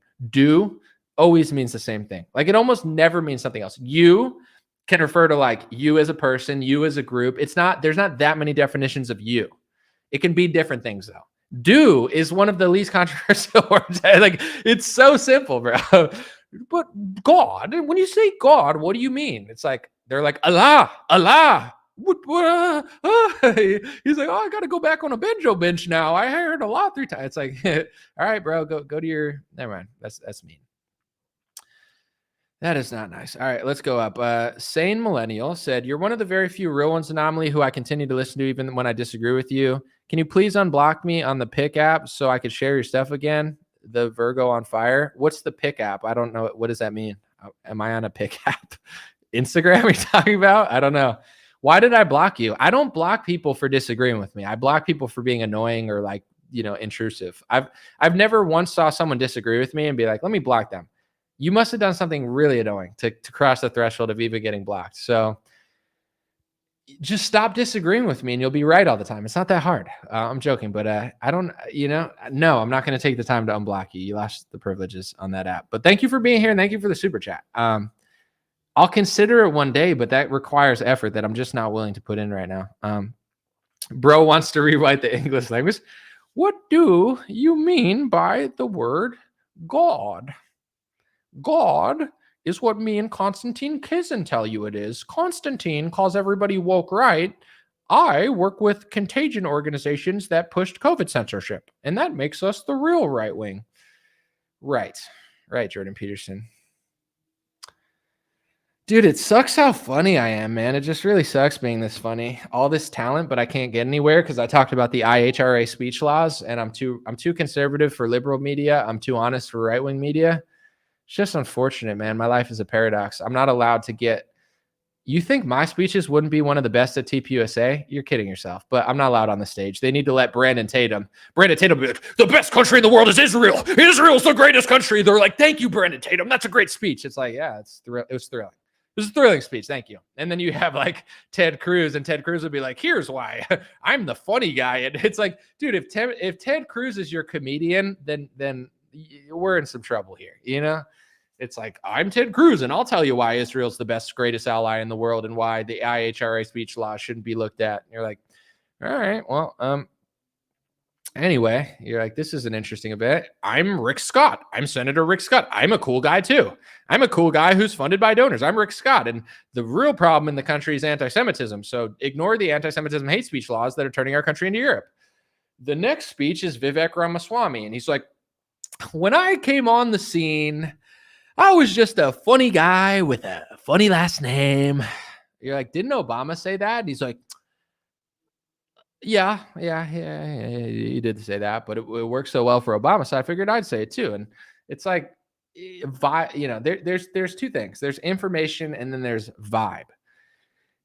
If you can't instinctually tell not to trust Vivek, you have no discernment and vibe check. From day one, before I knew anything about him, they're like, check out this video. And I watched him talk for 2 minutes, 3 minutes before he was like that famous. And I was like, I can't stand this guy. The way he talks, it's so fake. It's like the class president that's like, I'm the kid who wears the boat shoe. It's like you're trying so hard to sound like somebody who sounds like somebody else who sounds like somebody else. That doesn't hit with me. Like I could tell you're doing like a little thing. But then I'm like, who is this guy? Like, I can't stand this guy. Let me look him up. And I'm like, he's a pharmaceutical billionaire that no one's ever heard of. Like that was my literal thought process. I was like, don't know who this guy is. Can't stand him just based off of how he sounds and how he talks and his energy and his like mentality and his vibe. His words are fine, but his words don't sound organic or authentic to me. And then I look him up and I'm like, a pharmaceutical billionaire. It was like 2022. So I'm like, after everything that we just witnessed in the Republican Party, we just got scammed by Trump. We just got scammed by Democrats. We just got locked down. The pharmaceutical industry is working with both parties. We just implemented socialism for them. You think I'm going to vote or entertain what a pharmaceutical billionaire says that nobody knew about 3 months ago as the leader of our party trying to get out of lockdowns? Like, this is how stupid the average person is. I'm not trying to be a dick, but it's like, is everybody this stupid? This is why, see, certain people, they think that I blame other people.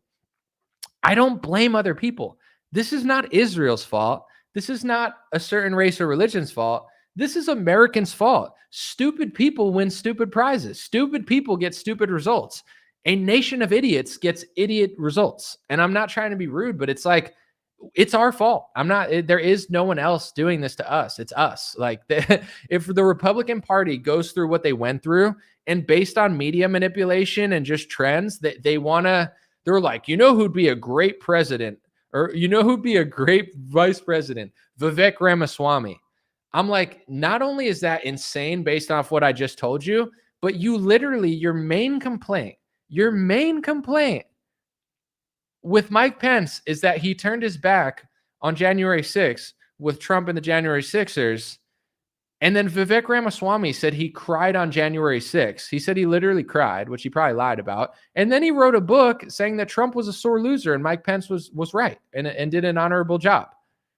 And that's who you want. Like, this is how, I'm not trying to be a dick, but this is how dumb the average Republican is. Like, they're this dumb. They're like, I'm mad at Mike Pence for January 6th, and I just lived through a pharmaceutical tyranny. So I want a pharmaceutical billionaire who I didn't know who was yesterday to be vice president, even though he has similar thought process on January 6th as Mike Pence.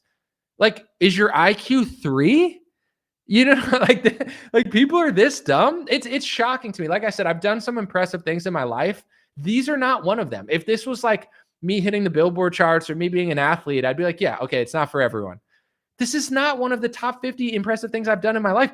Everything I do just seems impressive because everyone's so stupid. I am one of the best journalists in the country, but it's not because I'm doing extraordinary work. I mean, I would like to think that I am in some ways, but some things I'm doing basic things.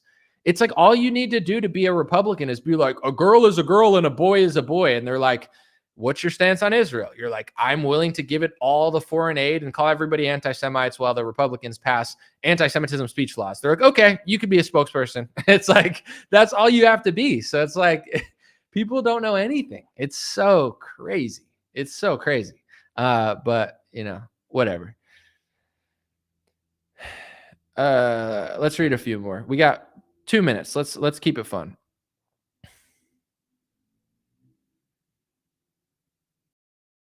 All right, I said I'm gonna keep it under 2 hours. I don't want to go back on that. It's been 2 hours. It's been fun. I appreciate you. Thank you for watching. God bless you. God bless your family. God bless America. God bless the world. If you haven't, I don't really say this much, but subscribe to my YouTube channel. I've invested in a better background. I got a camera not for these live streams yet. I haven't connected the camera, but I'm doing like really good journalistic pieces again. And I just want to be real clear since I have a couple minutes. I'm going to try to start doing more sponsors, and I might make a whole video on it, but I want to be transparent. I've worked really hard to edit and stuff, and it takes me a long time. And in my 20s, I was able to do it a lot faster. Now, like, I just can't work at the pace I used to. It wasn't even healthy for me to do in my early 30s and late 20s, but I just did it because I was so passionate.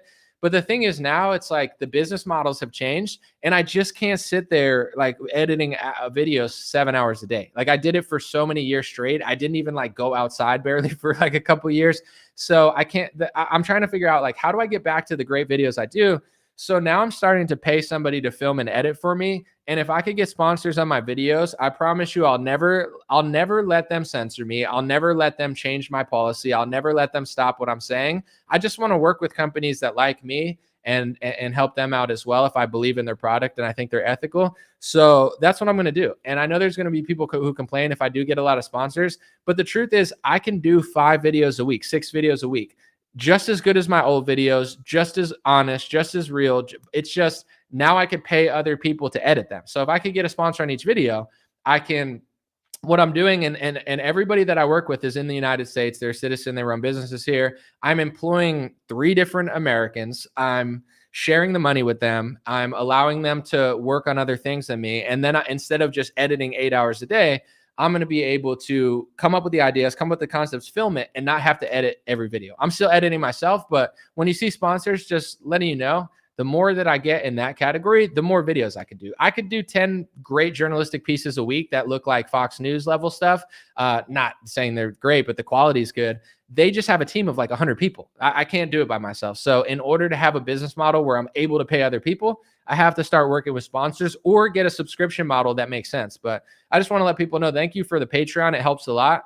But I don't feel comfortable giving anyone anything that I can't like produce. So with a subscription model, maybe eventually I'll have something for you guys, but I want it to be quality. Like it's like, here's another podcast every month. Cool. Me and everybody else, you know, like I just don't feel like doing that. So I've taken a step back. You see the work I put in, and I'm going to move forward and really try to crush it. But I'm never going to allow any sponsor to like, I'll give you an example. Last year, there's a company that they came back around, and I think they're going to be cooler now, but they were willing to pay me like a couple $1,000s for a sponsorship. Right.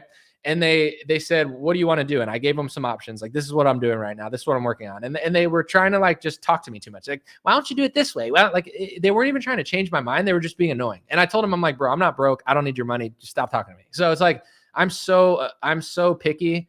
Obviously, I'd never let anybody like influence what I think. But even if they're like, why don't you do it this way? I'm like, bro, why don't you start your Instagram channel? Do you want to work with me or not? I'm not looking for ideas. I'm not looking for advice. I'm not looking for you to like, it's like now you're trying to role play as influencer because you never work. Like, go make your own videos, bro. I don't want your money. It's like, I don't care how much you're paying. If you're going to be annoying, like go, you know, and they finally came back around because they're like, oh, okay. But I like, yeah, I'm very picky. So appreciate y'all. Thank you. I'm out. Let's keep it under 2 hours. Hey, what's going on, my friends? Just a few ways to stay in touch and support if you'd like to. The first way is dreamrare.com. We have blue beanies, black beanies, pink hats, other colored hats, freedom versus tyranny shirts, stay blessed long sleeve, God is great long sleeve, and lots of more cool items coming soon. Dreamrare.com.